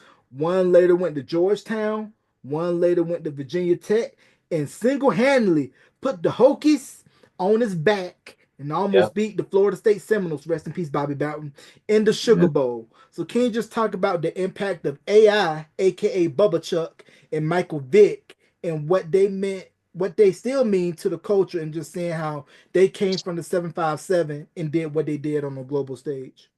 Oh, it gave us credibility. It gave us a lot of credibility because you got the Hampton Roads, the 7 cities, this area. We really struggle from an identity crisis, especially with sports and music and all that, because we gravitated more to New York. Our influences were New York. You know what I mean? But when that whole situation with Allen Iverson and Mike Vick, that gave us that credibility that we are our own. Same with the Pharrells and the Timberlands and the Missies. They say, "Hey, we're our own thing." So with Mike Vick and them, it gave us the way that they had the swag, especially Allen Iverson. It put Newport News on the map. And I'll never forget one time in what was it, '98? I went out to LA. I was in LA. And this one guy was asking, so where you from? So we from Newport News. Well, we used to say Virginia Beach because we didn't think anybody knew what Newport News was. So we would always say Virginia Beach. This time I said Newport News. He said, oh, bad news. I said, how does he know about bad news? He said, oh, yeah, I heard about y'all. And he heard about us through the Allen Iversons and the Mike Vicks. So Mm, it gave us that kind of confidence and that kind of swag mm. that whenever you mention Newport News, Virginia, or you mention Virginia, period, you know that there's something in the water. Yes, there is something in the water. Plenty of athletes come from the seven cities. Alonzo Mourning, Kenny Yep. Easley, Bruce Yep. Smith, LT, Yep. AI, Vic, Ronald Curry, Plaxico Right. Burris, current Steelers coach Mike Tomlin, who played football at William and Mary, I believe. And Yeah, I went to high school with him. oh really? Tell me Yeah, he about that. graduated from Denby. He graduated from Denby High School. Tell me about Coach Tomlin. Was that? Oh, well, he was 2 years younger than me. Aaron Kane used to play basketball with him. He knew him a little closer than I did. Okay, But yeah, he used to play basketball with him, street ball with him every now and then. okay. But yeah, he went to Denby High School. Okay, yeah, Omar Epps' doppelganger, as everybody says, Yeah, because 100%. they definitely 100%. look just alike. And Yeah. you mentioned the Neptunes. Were you kind of aware of what was going on at Future Studios when they were all in there cutting their teeth before becoming who they were, or did you find out after the fact, like, oh, these were the same guys that were in the talent shows that Teddy was throwing, went to Princess Anne High School, and they became the worldwide producers to this day that we all know and love. Well, I didn't know it was them, but my remember I was in my R&B group. We actually was in that same talent contest. Oh, really? So with it, yeah, we performed. I think we came in second, and Pharrell and them because they were like a band, and I'm not sure if the name was called Building the Children or something like. They were more like a band as Mm-hmm. opposed to what we ended up seeing them, and they ended up winning. And whoever won got to record at Future Sounds. But we didn't put two and two together that they were responsible for a lot of things like Rump Shaker and stuff like that. And I had a girl that I used to mess with that was in the video, and we didn't know. We didn't know until like later, until like I think when everybody else found out. Whoever was in the inner circle knew, but Mm-hmm. we didn't know that that was going on at that time. You know, I didn't know that Pharrell did a lot of stuff for SWV too, like the remixes and Use Your Heart and stuff like that, because which were one of my favorite songs. I thought they were really like Teddy's. Mm-hmm. You know what I mean? Yeah, yeah, because it's wild when I went to go see Piece by Piece to see a Lego version of the Rump Shaker video. I Yeah. was like, yo, that's crazy. Because when I remember when I first went to go visit Virginia Beach, that was my only association with Virginia Oh, Beach yeah. was Rump Shaker. Because Yeah. Yeah. I'm sure once Teddy set up shop in Yeah. Virginia Beach, it was like anybody and everybody who was a musician wanting to get on was staking out at Yeah. that parking lot trying to get on. It was the biggest thing out there for us. And it wasn't where their studio was across, literally across from Princess Anne, where that contest happened. You can actually walk to Future. You know what I mean? And they Mm, didn't have any gates in front of the studio, so anybody could actually drive up. mm, That's how we met Leon, because we just drove up. You know what I mean? mm, But mm, yeah, I've been inside the Future. You know, between us, between me and the group on separate occasions or together. Aaron came with his group. They've been in Future. You know, all of that stuff. And it was like a big thing. I was actually, my group started being managed by this one guy who used to hang out with this girl named Nanny, I think it was, or something like that. She was like, she worked at the front desk at Future. So we always had ties to it. And I think I got to meet Teddy. Teddy did like the stuff that I was doing. You know, I was kind of green with it. He could see something, but something else would come out to where I would get a record deal somewhere else, mm. and it just never really happened. Right. I'm still a huge fan of Teddy Riley. Yeah, definitely, everybody loves Teddy Riley. Now, would you say there's a different culture wise and sound wise from 757 cities, Hampton Roads, as opposed to Richmond? Yeah, yeah, but I don't know. That's a great question. I never really thought about that because you got to remember, Missy, Timberland, and Pharrell, and all them, Portsmouth, Virginia Beach area, this, that, and the other. They went away and got it and created their sound while they were away, but it was influenced by how they grew up, and then came back to Virginia. A lot of people in Richmond, I like you talking about like the D'Angelos and Chris Browns and stuff like that. Yeah, just like if the sound from like acts from out of Richmond differ than what was coming out of Hampton Roads. That's what Well, that's what I'm getting at. well, a lot of the sounds, from what I understand, a lot of the sounds like with the Chris Browns and all, those are like producers from other places, like New Mm-hmm. York and Mm-hmm. places like that. So I'll say the swag is the same, Mm-hmm. but as far as like, we really didn't have like it wasn't identified as a Virginia Beach sound, a Newport News sound, or a Richmond sound. It was just that's some boys from Richmond. Right. That's some boys from what you call it. So Right. I really can't say if there was a real difference Mm-hmm. or if it was looked at that way. Probably ask somebody else because I really don't venture out in Right. Richmond that often. But I knew when everything came out with Trey songs, this, that, and the other, a lot of them weren't Virginia producers. Yeah, yeah, because I know a lot of them had to go up north, either New York, New Jersey, to get their sound. Tyra, who's also from Petersburg, as well as Trey Right. Songz, Chris Brown, Yeah, yeah, right. Tappahannock, Virginia, which is just right up the road. And like you mentioned earlier, that Virginia was struggling to find sound and identity, and I felt North Carolina was in that same boat as well, Oh, they because were because I you witnessed it. mentioned, yeah, Yeah, because I was going to Greensboro. Like when I was going to Greensboro in 88, 89, those time period, it was like that because every New York was heavily influenced. hmm It influenced the we would call it the Mid Atlantic. You know what I hmm mean? From hmm Virginia all the way down to North Carolina, because it was nothing for a rapper in North Carolina to sound like they were from New York. People thought that the Busy Boys was from New York. You know what I hmm mean? hmm So, and same here. And when Wu Tang came out with hip hop, there were a lot of people in Newport News that had crews, rap hmm crews.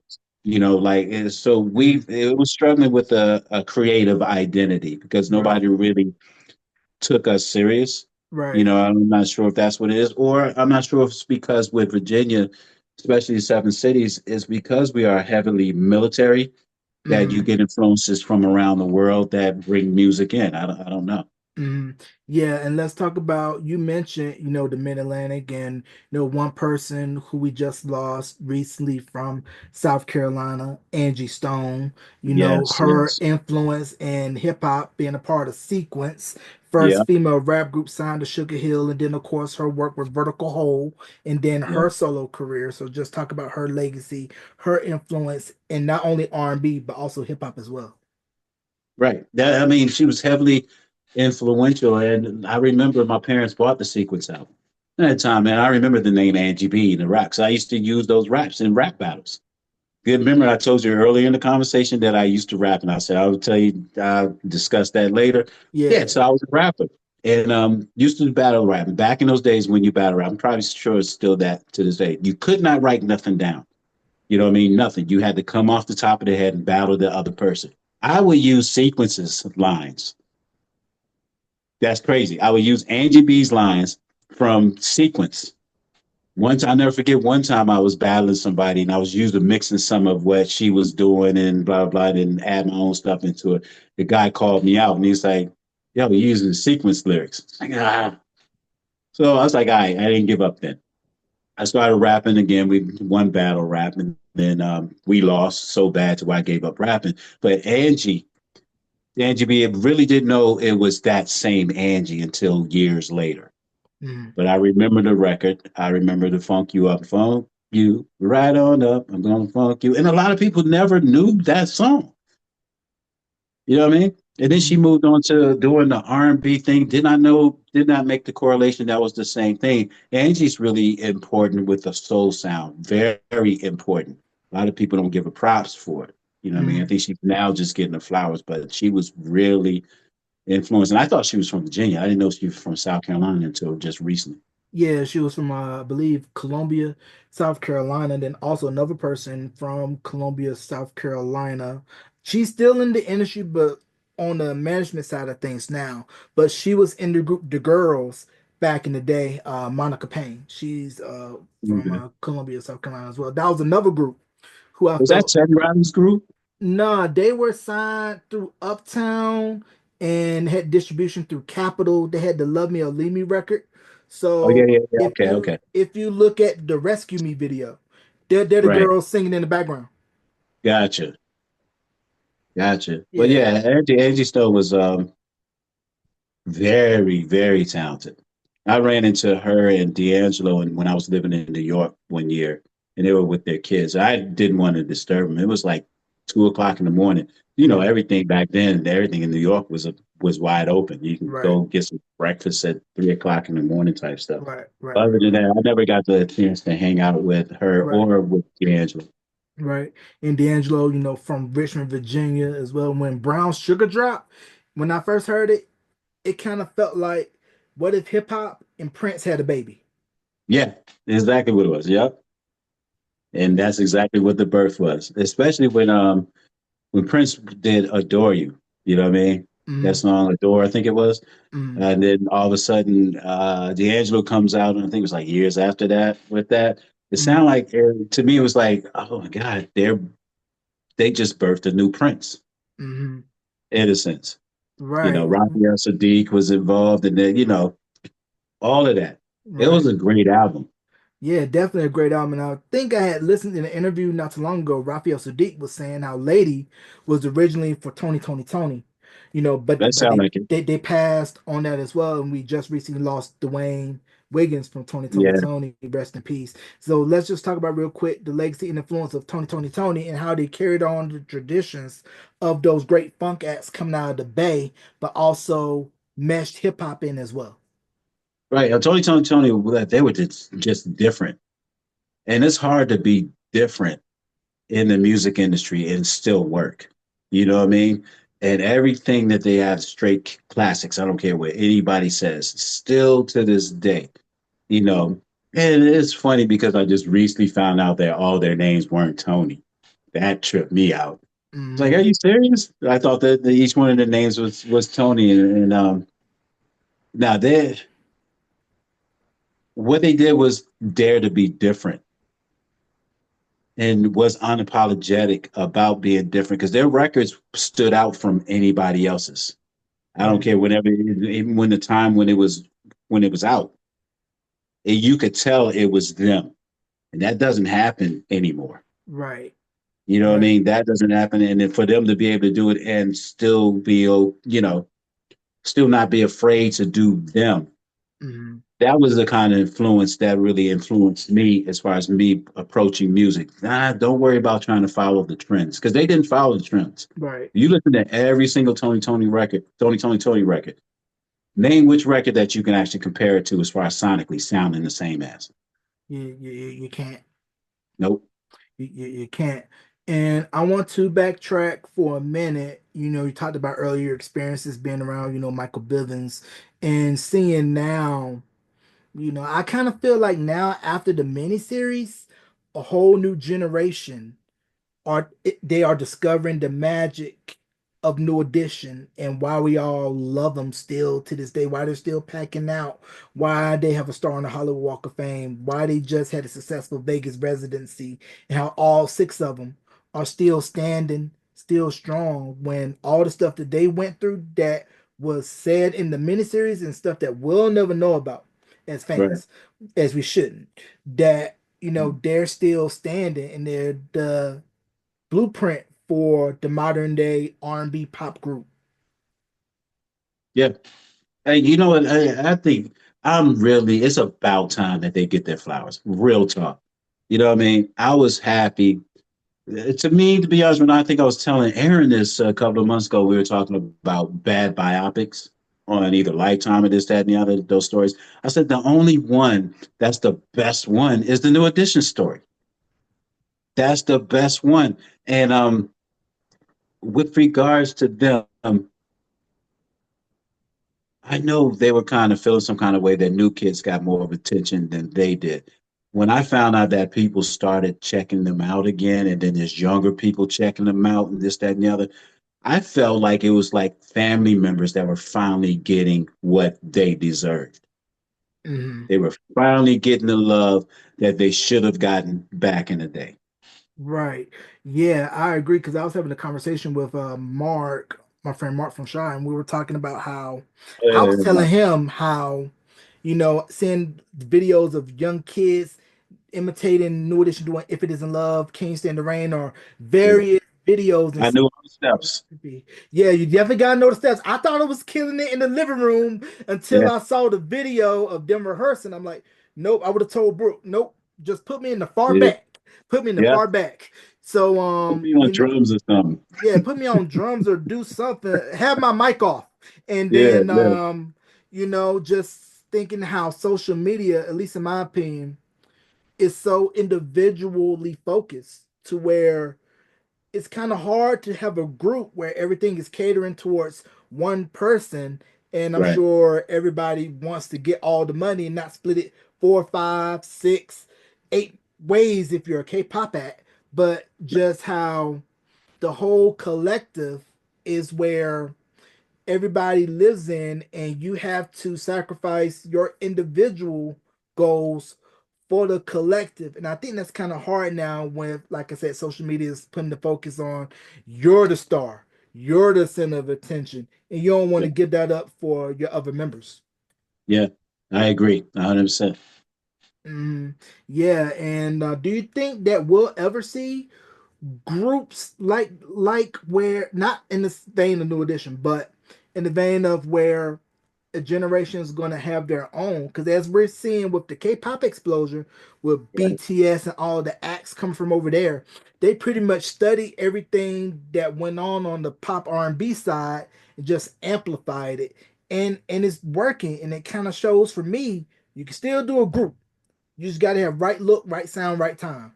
As long as you right. got those three combos, you're gonna hit 9 times out of 10. I agree, but I don't know. That's kind of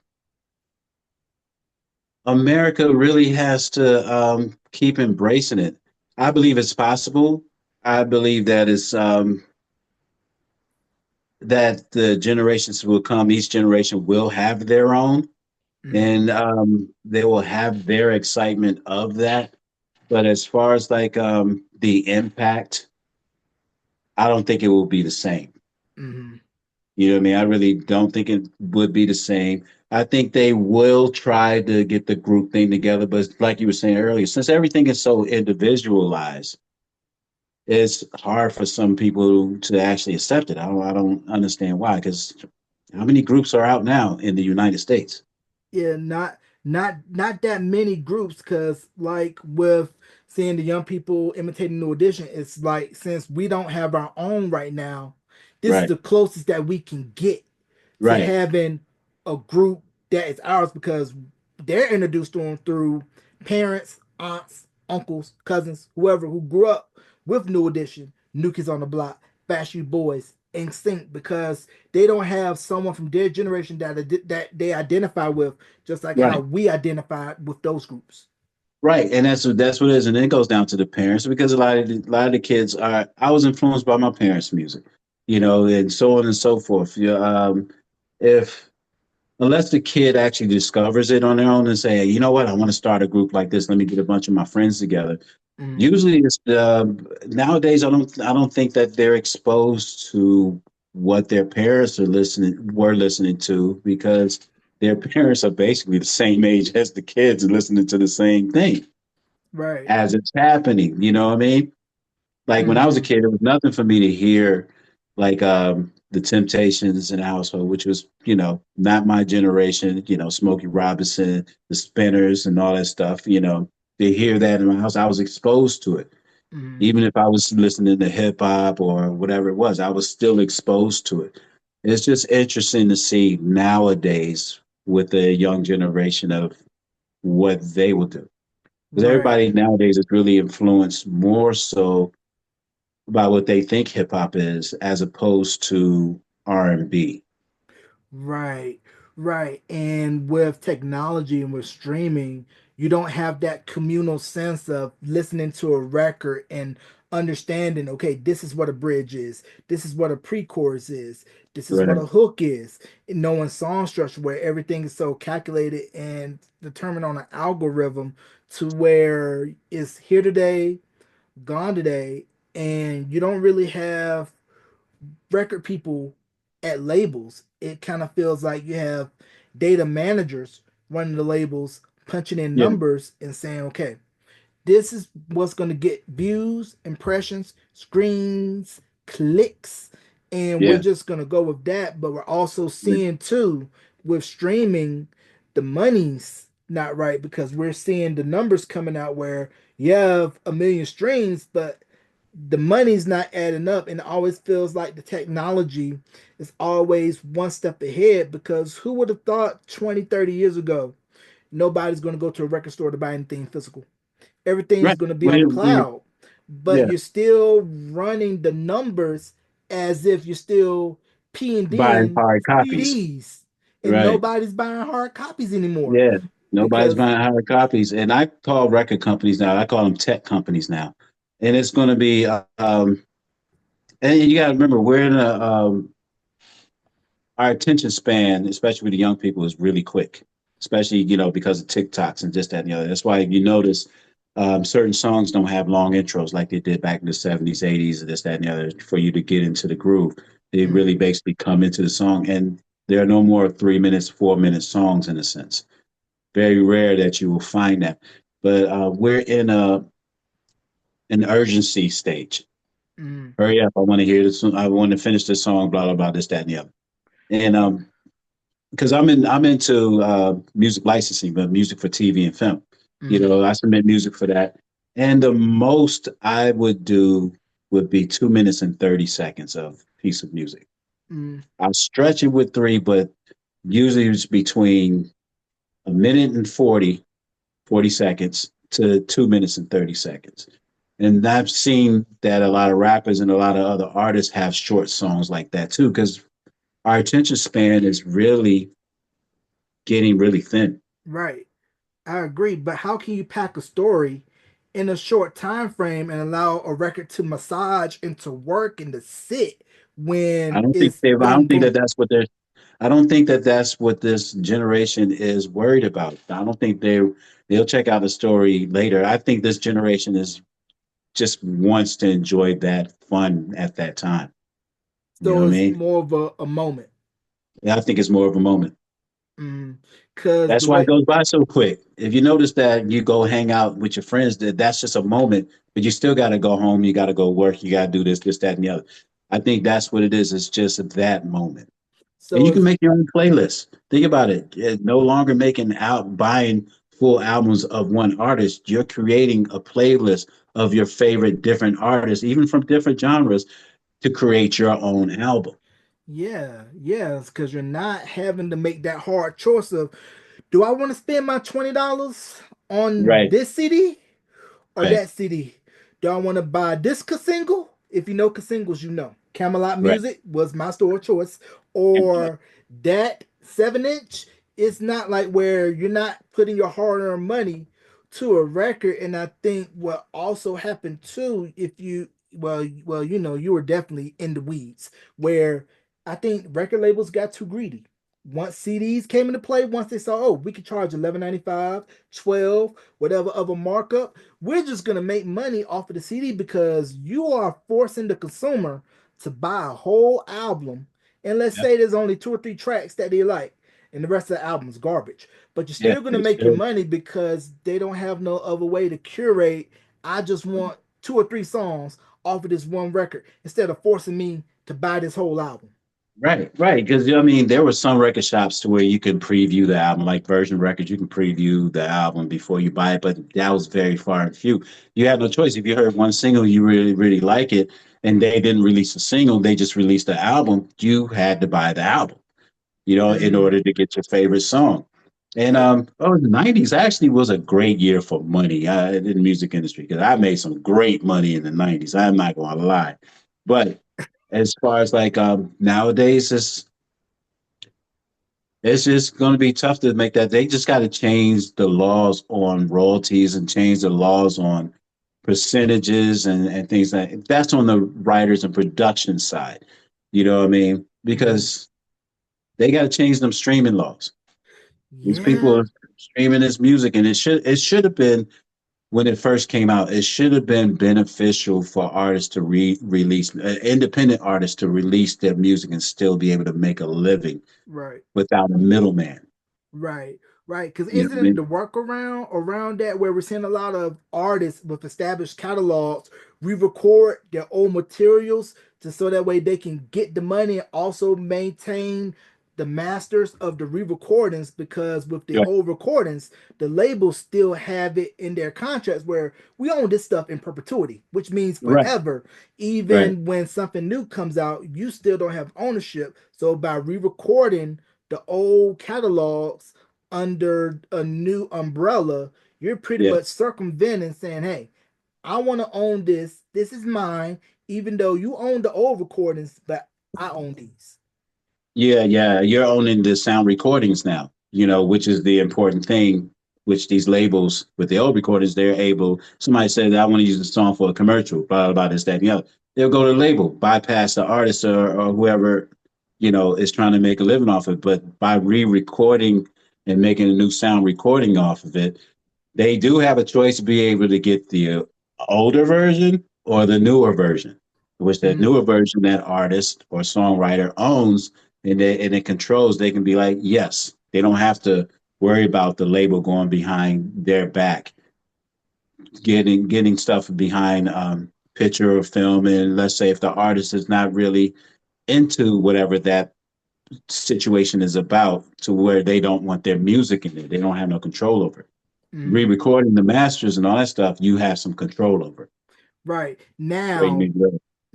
when artists signs contracts, I know back in the day, you would sign maybe a contract, maybe 4 or 5 albums. Now, depending on the wording and phrasing of the contract, I don't know if Christmas albums or specialty albums would count towards that 4 to 5 album deal, or if it was just a one off. But it kind of feels like with the internet now, artists are more astute to what's going on the business side, whereas opposed to back during that era, the only way you knew is that you hope and prayed that you had somebody good at the record label that wasn't gonna lay you down, spread it wide, and Uh, do some improper business to you. right, That's right, gonna give you the real, let you know what the game is. Just like how in the scene in the New Edition miniseries when Mike went up to Gerald Busby asking about what Fast Break is. That's not really the name. I'm sure they had to protect the other name for lawsuits. But right, right, just really knowing, like, okay, this is what it is. You're not signed to us directly. Company XYZ has a deal with us. You're signed to them, and they pull all your strings. right. Yeah, and people are getting savvy to that because what we were signed with, because Biff Ten was a production company. You know what I Mm, mean? And mm, that's where a lot of artists they'll get held up on the fact that since since the umbrella is the major company, they think that they're signed directly to the major company through the famous artist that has this one company. It's like, no, you're actually underneath that production company. Your gripe is with the production company. They get the money from the label. You're gonna have to deal with your production company. And a lot of kids nowadays are hip to what's going on. And there's still a lot of people that will still sign production deals, as an artist, because they're the ones who have the money and the means to get promotions. Because creative people, be real with you, creative people really don't want to deal with the day to day business part because it takes away from your creativity. mm, You know what I mean? Being structured and then having to worry about how many this, how many that, it takes a special person to be able to handle both of those. right, You know what I mean? And right. then when you're getting somebody else as a third party to handle your stuff, and you got to worry about if you trust them or not, if they're really telling you what's going on. Yeah, that's what you're saying. Like you said, most creators don't want to deal with the business stuff, but Yeah. you're kind of running the risk of somebody having their hand in the cookie jar one too many Right. times and taking more than what it should be taking. Yeah. And that comes from trust.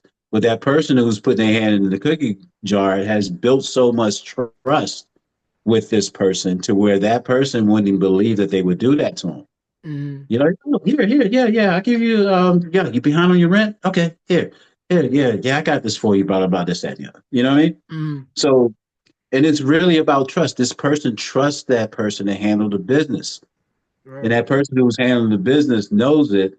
And in some cases, sometimes that person who's handling the business gets into a situation financially that messes with that artist's money.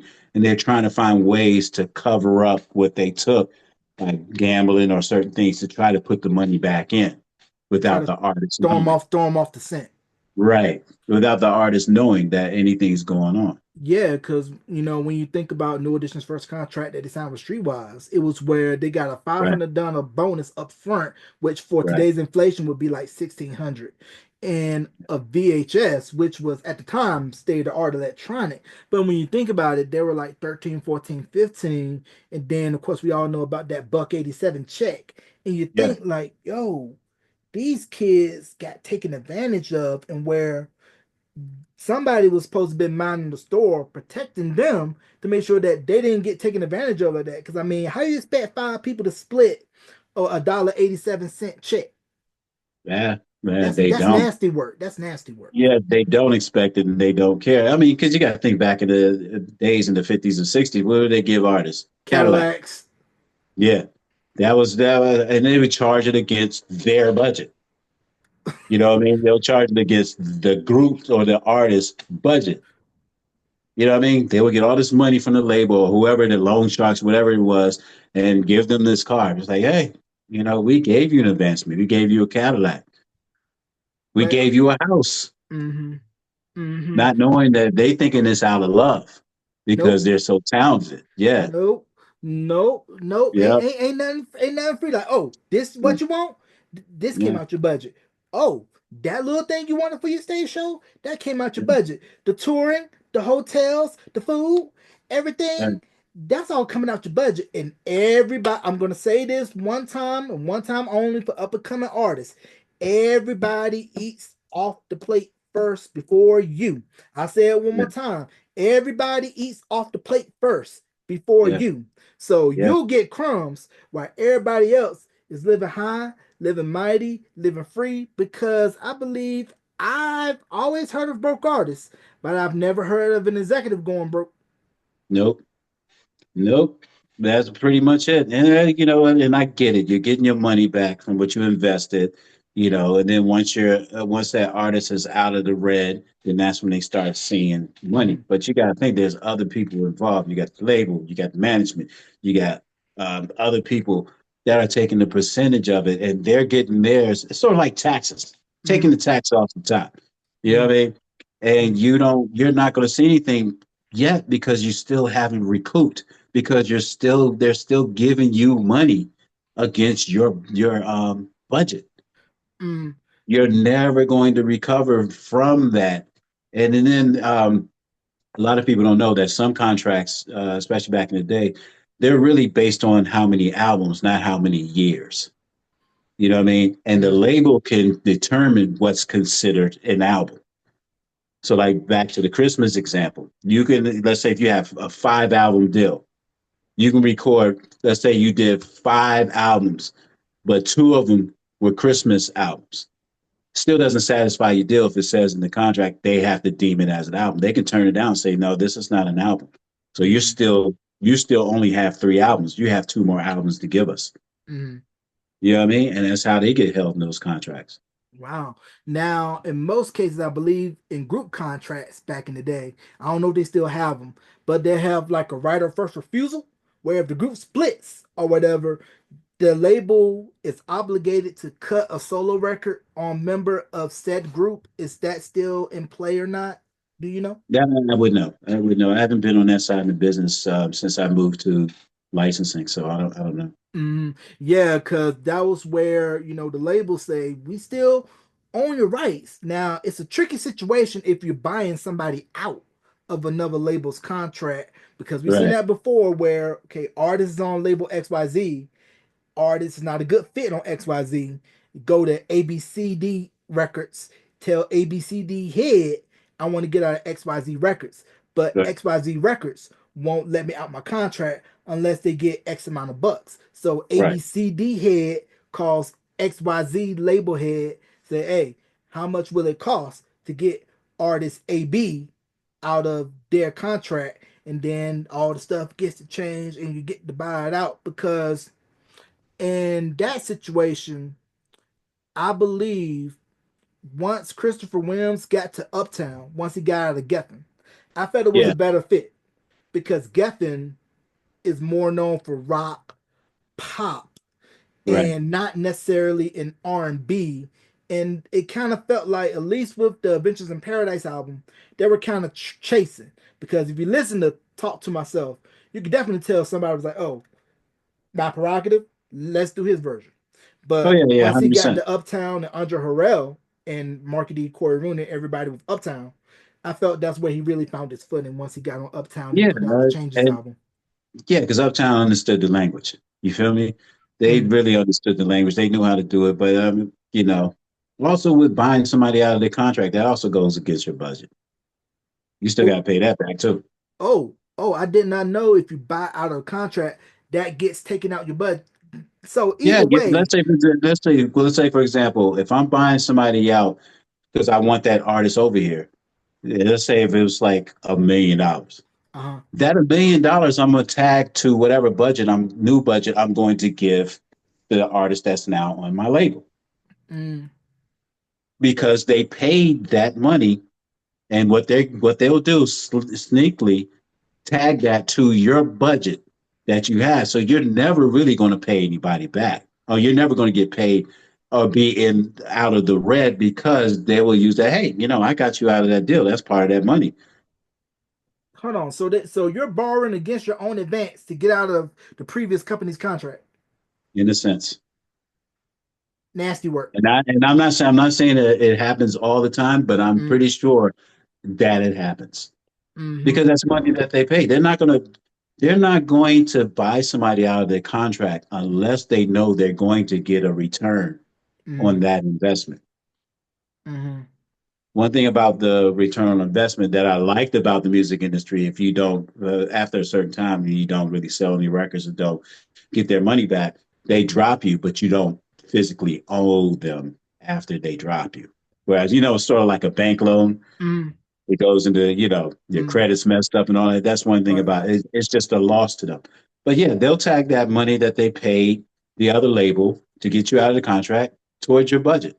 So let's say if your budget that they gave you, the label gave you is $500,000 for everything, plus $1 million that I paid to get you over here. Okay, so that's 1.5. Right. So Mm. basically, you have to clear that to be able to get any royalties. Ew. And then also too, if you're touring too, I'm sure the labels are probably touching that tour money too. Well, they didn't back in the day. That's where the 360s came in. Mm-hmm. That's the reason why they came up with the 360s was because artists were making bigger money than they were royalties on tour. Mm-hmm. Because back in the day, you weren't supposed to get the label wasn't supposed to get any tour money. That's Mm-hmm. the reason why they stayed on the road. But now we have the 360s to where they get a percentage of everything. Mm-hmm. Yeah, so with the tour money, the promoter gets the cut first, and then the artist gets their cut after the promoter gets their cut from the box office receipts. Is I that don't know. Yeah, that part I really wasn't savvy. But I did see this interview with this one guy. He noticed that he wasn't getting any of the sales of the drinks. He was an artist. The drink mm, sales, the door sales, or anything like that. That was the promoter and the label mm, that was getting that money. yeah, yeah, and I almost kind of feel like with the touring game, especially now since all these venues are consolidated by Live Nation and other big conglomerates, Yeah, AEG, that yeah, it's hard for other artists to break in unless you're getting represented by right, those guys. And especially right. also too, let's say big hit promoter has all the promotions lined up for all these concerts. If you're an indie promoter, but big hit promoter got all these spots locked up, it's hard to get in. It's almost Yeah, kind of like the drug game where you got this kingpin that's pushing the block, and you can't squeeze in on the block unless he gonna tax that back, right. or you even get down to lay down. One of those two. Yeah. It's just crazy. You know what I mean? It's really crazy. These artists are really being treated like a box of cereal in a grocery store. Mm, You know what I mean? That's basically it is. They're just the product of what the label wants to make money off of.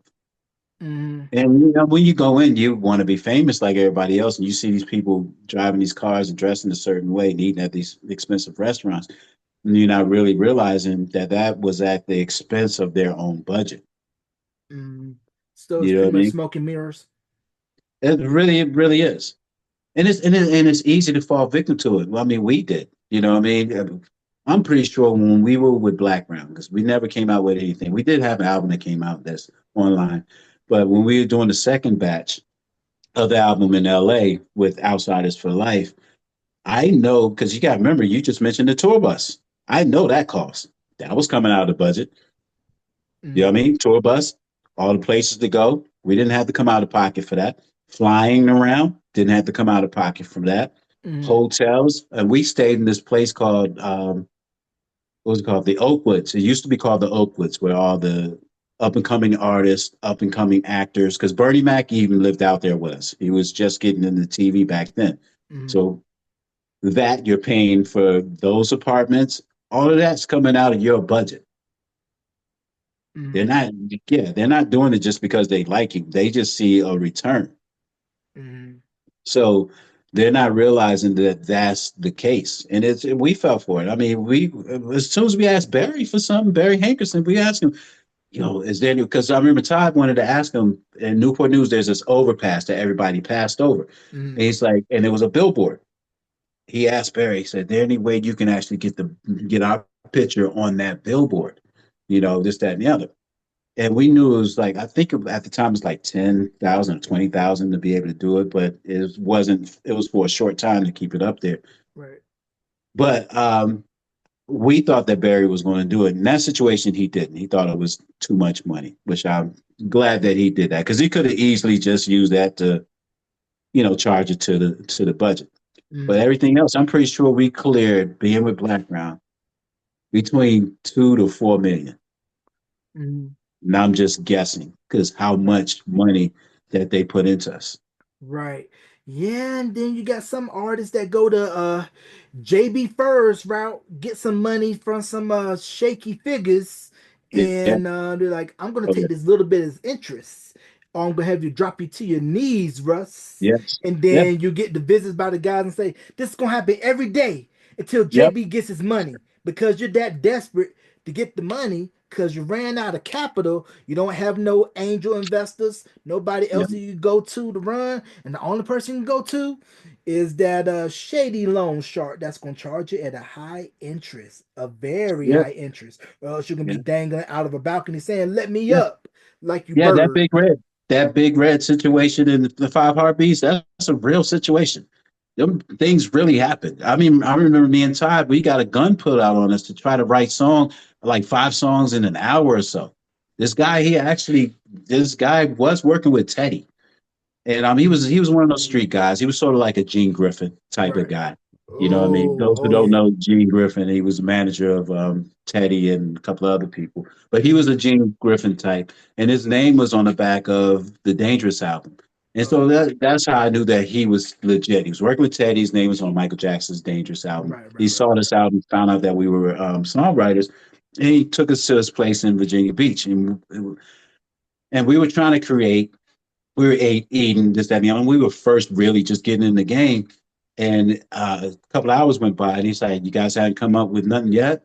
I said, "Well, we're still trying to get the inspiration, because never written under pressure." He pulls out his gun, sits it on a weight set because we were in the waiting room, well, weight room where all the weights, where you lift weights and stuff. mm, Pulls the gun out, sits it in front of us. He said that, "I'm telling you, you need to come up with at least 5 songs in an hour. If not, I'm going to have to come see you." So within that hour, we were trying to find a way to escape. mm. Finally, we got in touch with Todd's father, and he came. We snuck out, and he came to pick us up. But that stuff really does happen. Whereas forget your Yeah, office hours and need to talk to you now.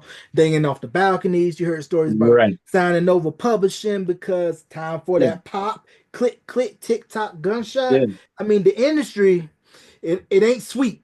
I'm gonna tell you that right yeah. now. It's I'm just not not. in it. I'm not in it directly, but interviewing people who I've known been in the biz, just hearing the horror stories, it ain't for the weak. It's dog eat dog. Nah, It's rat eat rat, and you gotta stand on business because if not, you're yeah. gonna get taken advantage of quick. I mean, you got to think the entertainment industry is really the only industry where you don't have to have a college degree to be successful. You Mm, don't have to have credentials to be successful. Anybody can come out of prison and make millions of dollars. mm, There's no rules. You know what I mean? There's really no rules. It's just about the money. right.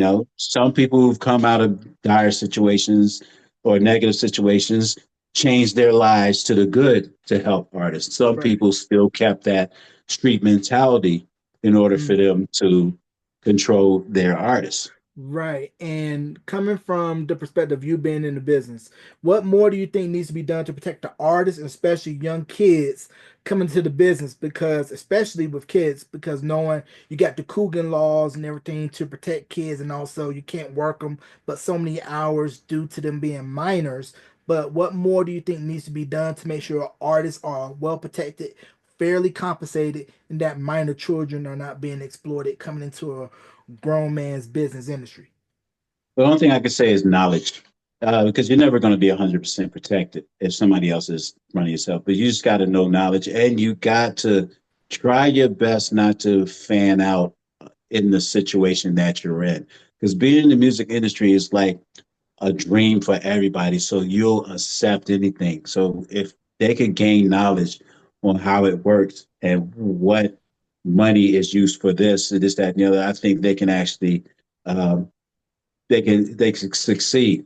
But there's really nothing else you can do if somebody else is handling your career because you never know what they're doing.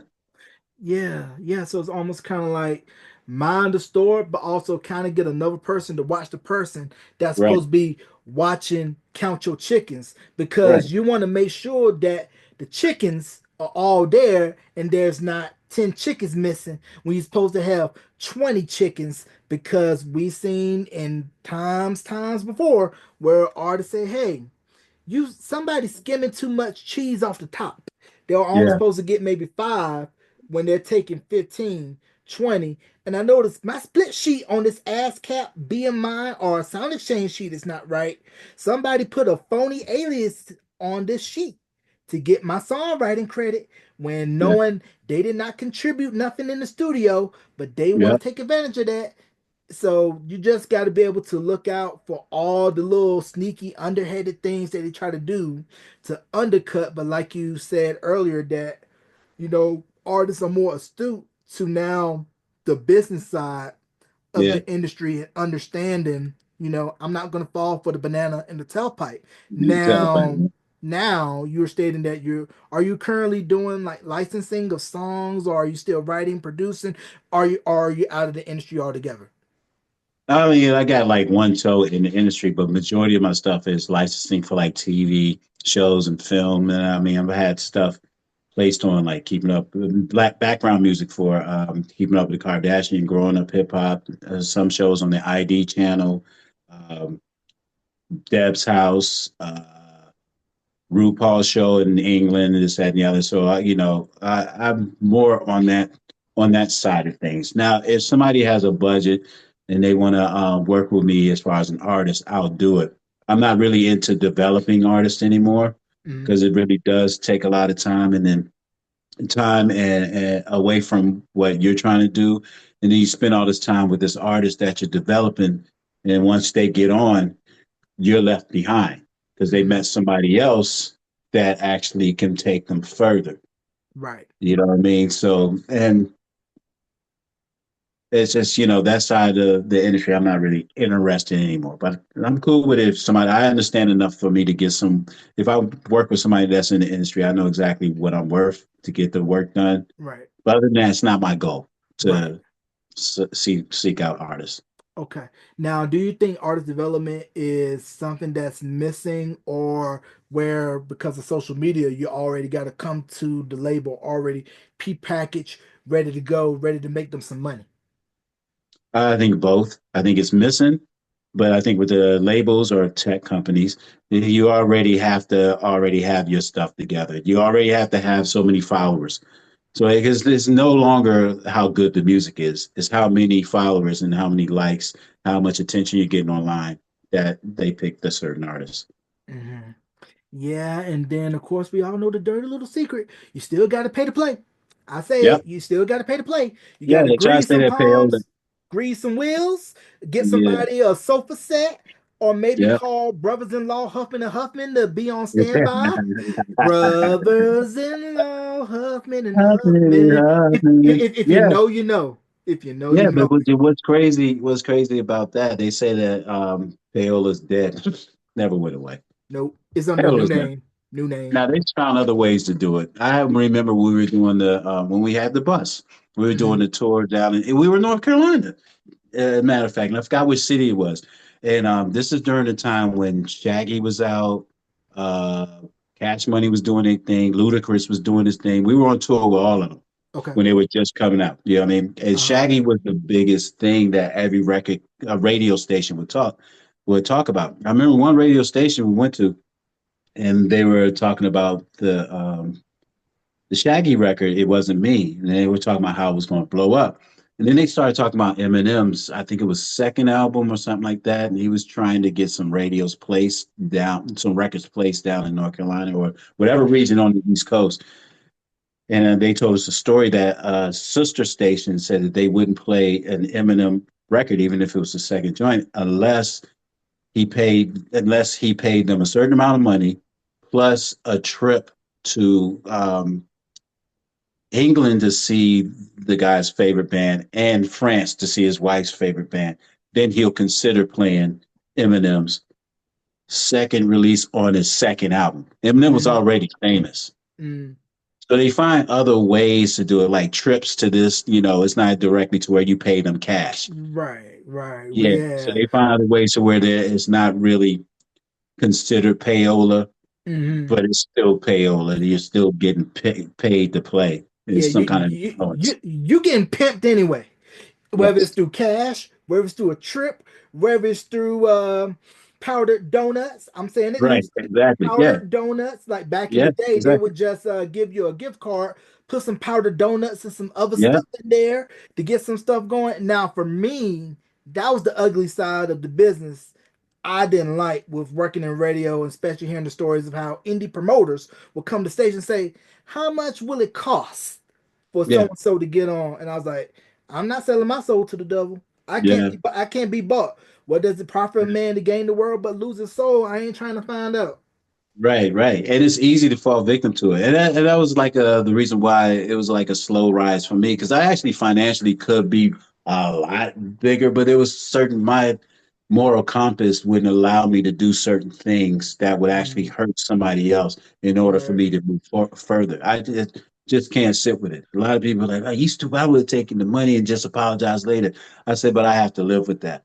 When you yeah. go home to your place, I have to sit by myself and live with what I did to this other Right. person. Right. Yeah, which was why like I mentioned earlier about Biv was that he saw what he went through with New Edition and made sure to impart wisdom on everybody he came under. Like, look, this is what you need to look out for. Make sure this right, make sure that's right. So that way you don't get taken advantage of. Cause like you said, how can you live with taking advantage of somebody else that's in the same spot you was and you're higher up and you're supposed to be helping them? They're looking to you and you're taking advantage of them at their most vulnerable point Right, because they wear this all outside and they don't know no better. right. And Biv was really good. With my short time with him, he was good at that. He did provide knowledge, but a lot of other people are sort of like being bullied. A person Mm, who's bullied at home will go to school and bully somebody else, and mm, I think it's a problem. You know what I mean? So that's what we're dealing with. But Biv was smart enough to understand. He said, "Look, I'm not going to take advantage of you. This is what happened. We're paying this. We're doing this, this, that." And he was really open about that. You yeah, know. yeah, because the industry, you a sheep inside of a den of wolves. Yes, 100%. That's A sh- exactly what it is. And I always call the music industry actually the whole entertainment industry. I include films and all that. I always called it the devil's playground. You know what I mean? mm, But I just knew how to maneuver, like Jay Z said, maneuver in a room full of vultures. You know what I mean? And I mm, was strong enough not to fall victim just because they dangled something in my face because I always looked around the corner. What is going to happen if I don't deliver? right. You know what I mean? What's going to happen? They give me all this money. What happens if I don't deliver when they want to, especially if they're from the streets? Because they don't Mm, understand the creative process. They only understand how am I going to get my money back. right. Following street politics, and you can't bring street politics, street business into the C-suite because Right. those are two totally different fields. And when you got the streets meet the suites, it ain't a good look. No, it ain't a good look. And there have been some success stories with using that tactic. And I'm pretty sure the industry was built on those tactics. Because you remember back in Right. the 40s and 50s, the mafia was running everything. Yeah, Morris So, Levy, Roulette. Read the book Hitman right. by Frederick That Dennon. record. Talks about all those stories, Roulette, Spring, all those records. Funded by let's just say monies from folks who participated in outside activities. And then if we look at hip hop, a lot of those early hip hop labels funded by let's just say pharmaceutical salesmen. Right, right, 100%. I mean, like I said, the industry is You don't have to have a degree to thrive in this industry. You know what I Mm-hmm. mean? You really don't. All you got Yeah. to do is have a great product that everybody loves and keep it moving. And I get it. I understand it. And Mm-hmm. I don't believe that the industry ruins people. I think the actions of people to people ruin people in what we call the industry. Right. You know what I Right. mean? Because there are no rules. So when you have Mm-hmm. no rules, it's a lawless society. Right. You know what I mean? Right. Like people will talk about the whole puppy situation. They'll actually charge the entertainment industry to well, for what Puffy did, they'll think that that's the norm in the music industry or in film industry. No, it's Mm-hmm. not the norm. That's that person's preference of what they wanted to do since they got money. Right. There's really some good people in the industry that really want to do right by you. That's true. Yeah. But Yeah. the ones That. that get televised are the ones who actually do their stuff. Yeah, and then when you think about it, on top of that, if you have any type of insecurities, any type of issues that hasn't been fixed before you got in, you're Right. already screwed. Once you add success, money, ego on top of Oh that, yeah. nobody to really check you. Because who gonna check you when you making the money? The only one Right. that's gonna check you if it's somebody that's real and know you from the giddy up that can say, Right. look, you letting Hollywood get to you, man. You Yep. lost. Yep. And then sometimes they won't even listen to them. Mm. You know what I mean? They won't even listen to their closest friends. Be like, what are you talking about? You know what I mean? Well, if they're at And that point, they that's when they get lost because that person that you held dear that was in your ear and steered you from a lot of wrong stuff, you're actually turning that person away because that person is the only one in this whole situation that cares about you. hmm. Yeah, forget all the fame. It's fleeting. It's temporary. But if they're at that point where they don't even want to listen, the only way they're gonna find out is that you got to hit the bottom.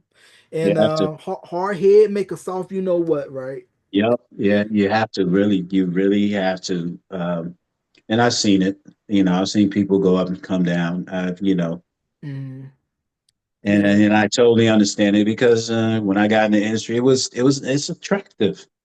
All that stuff is attractive, but when you start to learn how it works financially and all that stuff, you start to be careful of what you accept. Now, is this going to be against my budget? right, You know what I right. mean? Yeah, Just like yeah. with sampling. With sampling, Mm, I used to sample a lot back then, and I cut it out. I remember one time I sampled "Hurry Up This Way Again," chopped it up, sort of like Ski did on Reasonable Doubt. mm, Chopped it up, but we used it as an interlude because remember back in the '90s they used to have interludes in between songs, yep. and so I had to get it cleared. And and I didn't know at the time that whatever you clear comes out of the producer's budget. I was like, I ain't trying to get them touched. So I sent it in to get it cleared for this from the stylistics, and didn't realize that they were asking for 100% of the song, $50,000 for the writer and $50,000 for the producer. I mean, for the publisher who owned it.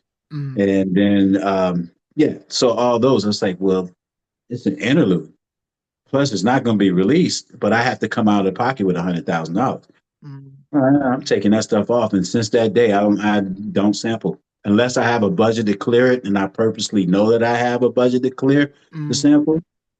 I really don't sample. I try not to sample. Yeah, because sampling back in the day before paperwork and clearances, it was the wild, wild west where it was like, Oh yeah. hope and pray you don't get caught and Yep. you get a cease and desist or get the Gilbert O'Sullivan treatment that rest in peace Biz Markie got when he sampled Alone Again or Naturally Yeah. or I Need a Haircut and it caused Warner Brothers to yank the I Need a Haircut album off the shelves because, Yeah. like you said, you got to pay for the clearance and some probably may or may not negotiate the rate is this or nothing. Right, and I understand why the person who owns the original record would charge as much as they want. It's their record. Mhm. You know what I mean? It's Right, their record. right. And I think older artists figured out once paperwork and everything that this is a new stream of income I can I Right. can I can earn where I'm Yep. not touring, I'm not Yep. putting out albums. You're sampling my stuff. That's Yep. revenue. That's Right. good for me. That could pay for this, pay for that. It could get Yeah. me out of debt. It could be my lottery ticket. Cause I'm sure once James Brown and all those artists recognize how much money I can make off sampling, they were quick to say, "Hey, pay me." Yeah, Rick James was one of them. Rick James was he said I don't want nobody sampling hip hop sampling my records until he got mad when they sampled Can't Touch This. Mm, And he went to his label, now in this documented. He went to his label and said, "Yo, what's going on? Why are they sampling? I told you no more hip hop records." He said, "Well, you just got $1 million check." He said, "Okay, let him go."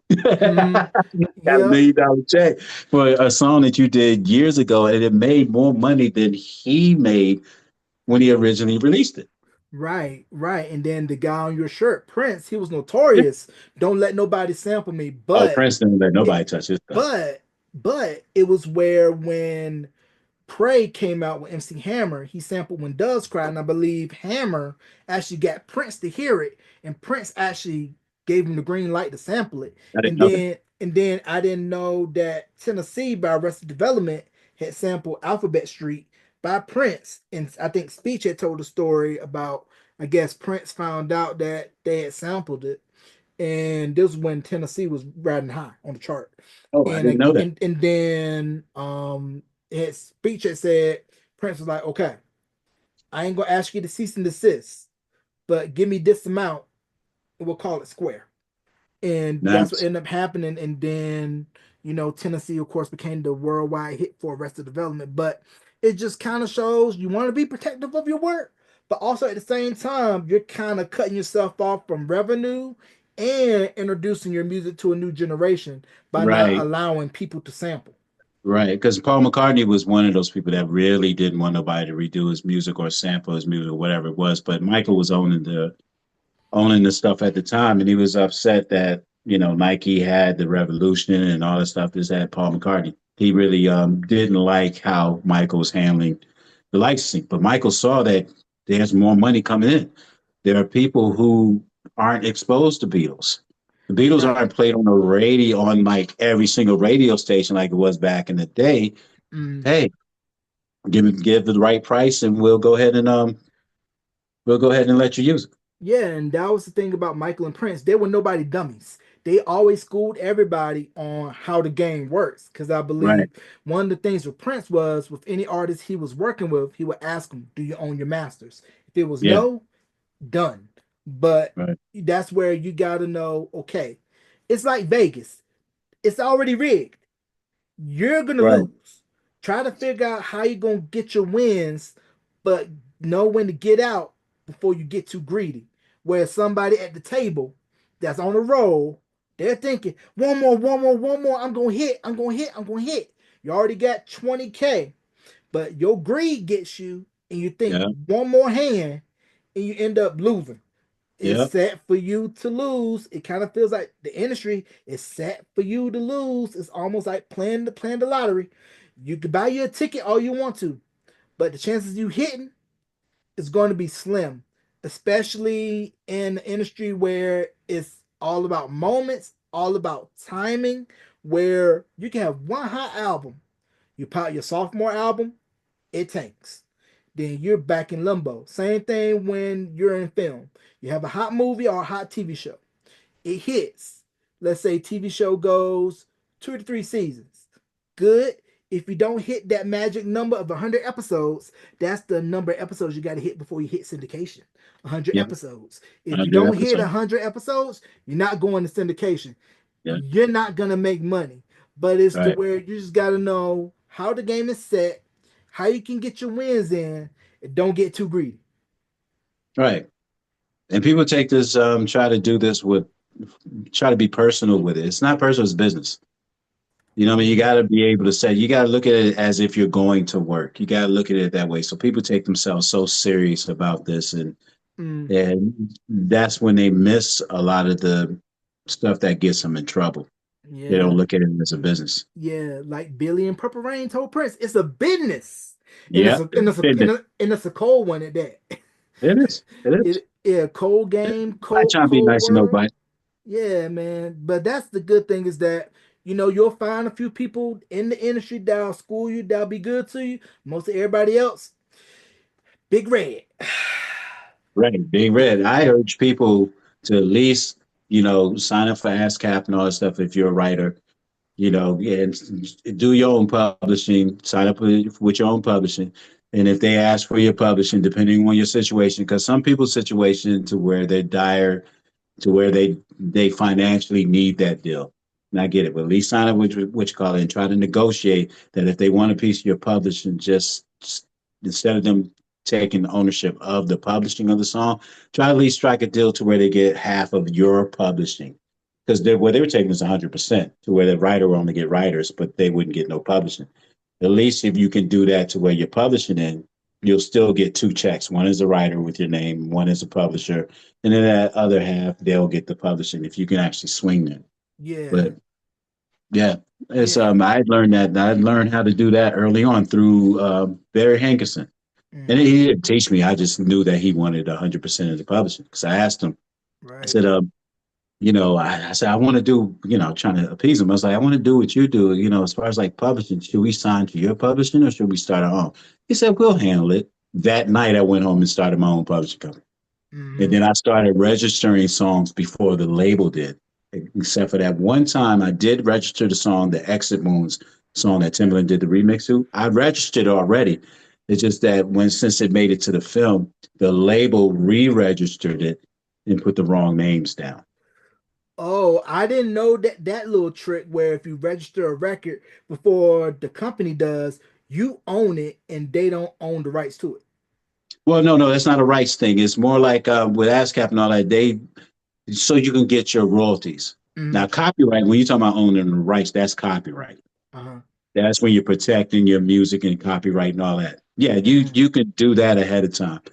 copyright and get all that, and you just let them know if they're trying to recopyright it. Say, hey, this is already copywritten. I mean, if you want to Mm, buy the copyright from me, you can, or you just let it go as it is. We can right. share the percentage. I'm not mad at that. There's enough to negotiate if you know exactly what's going on. Right. And then another secret too, write a good Christmas song. If you write a Oh good yeah, Christmas yeah, song, you can eat forever. Look at Mariah Carey. All of yeah. her hits in her catalog, but she's gonna be forever eating good off of that one Christmas song. That became a standard. Remember, it wasn't a standard when it first came out, but now it's a standard. It's a Christmas standard. Like I said, kids know her now is just all I want for Christmas. And I'm like, she has more hits than all I want for Christmas, but it's Yeah, just the gift that keeps on giving, and you're just gonna get it every year. And make sure you save your quarterly checks if you are signed yeah, up through those BMI ASCAP Sound and Change. Those checks yeah, come quarterly. Make sure you spend wisely. Now, another yeah. thing I want to touch on with before you go.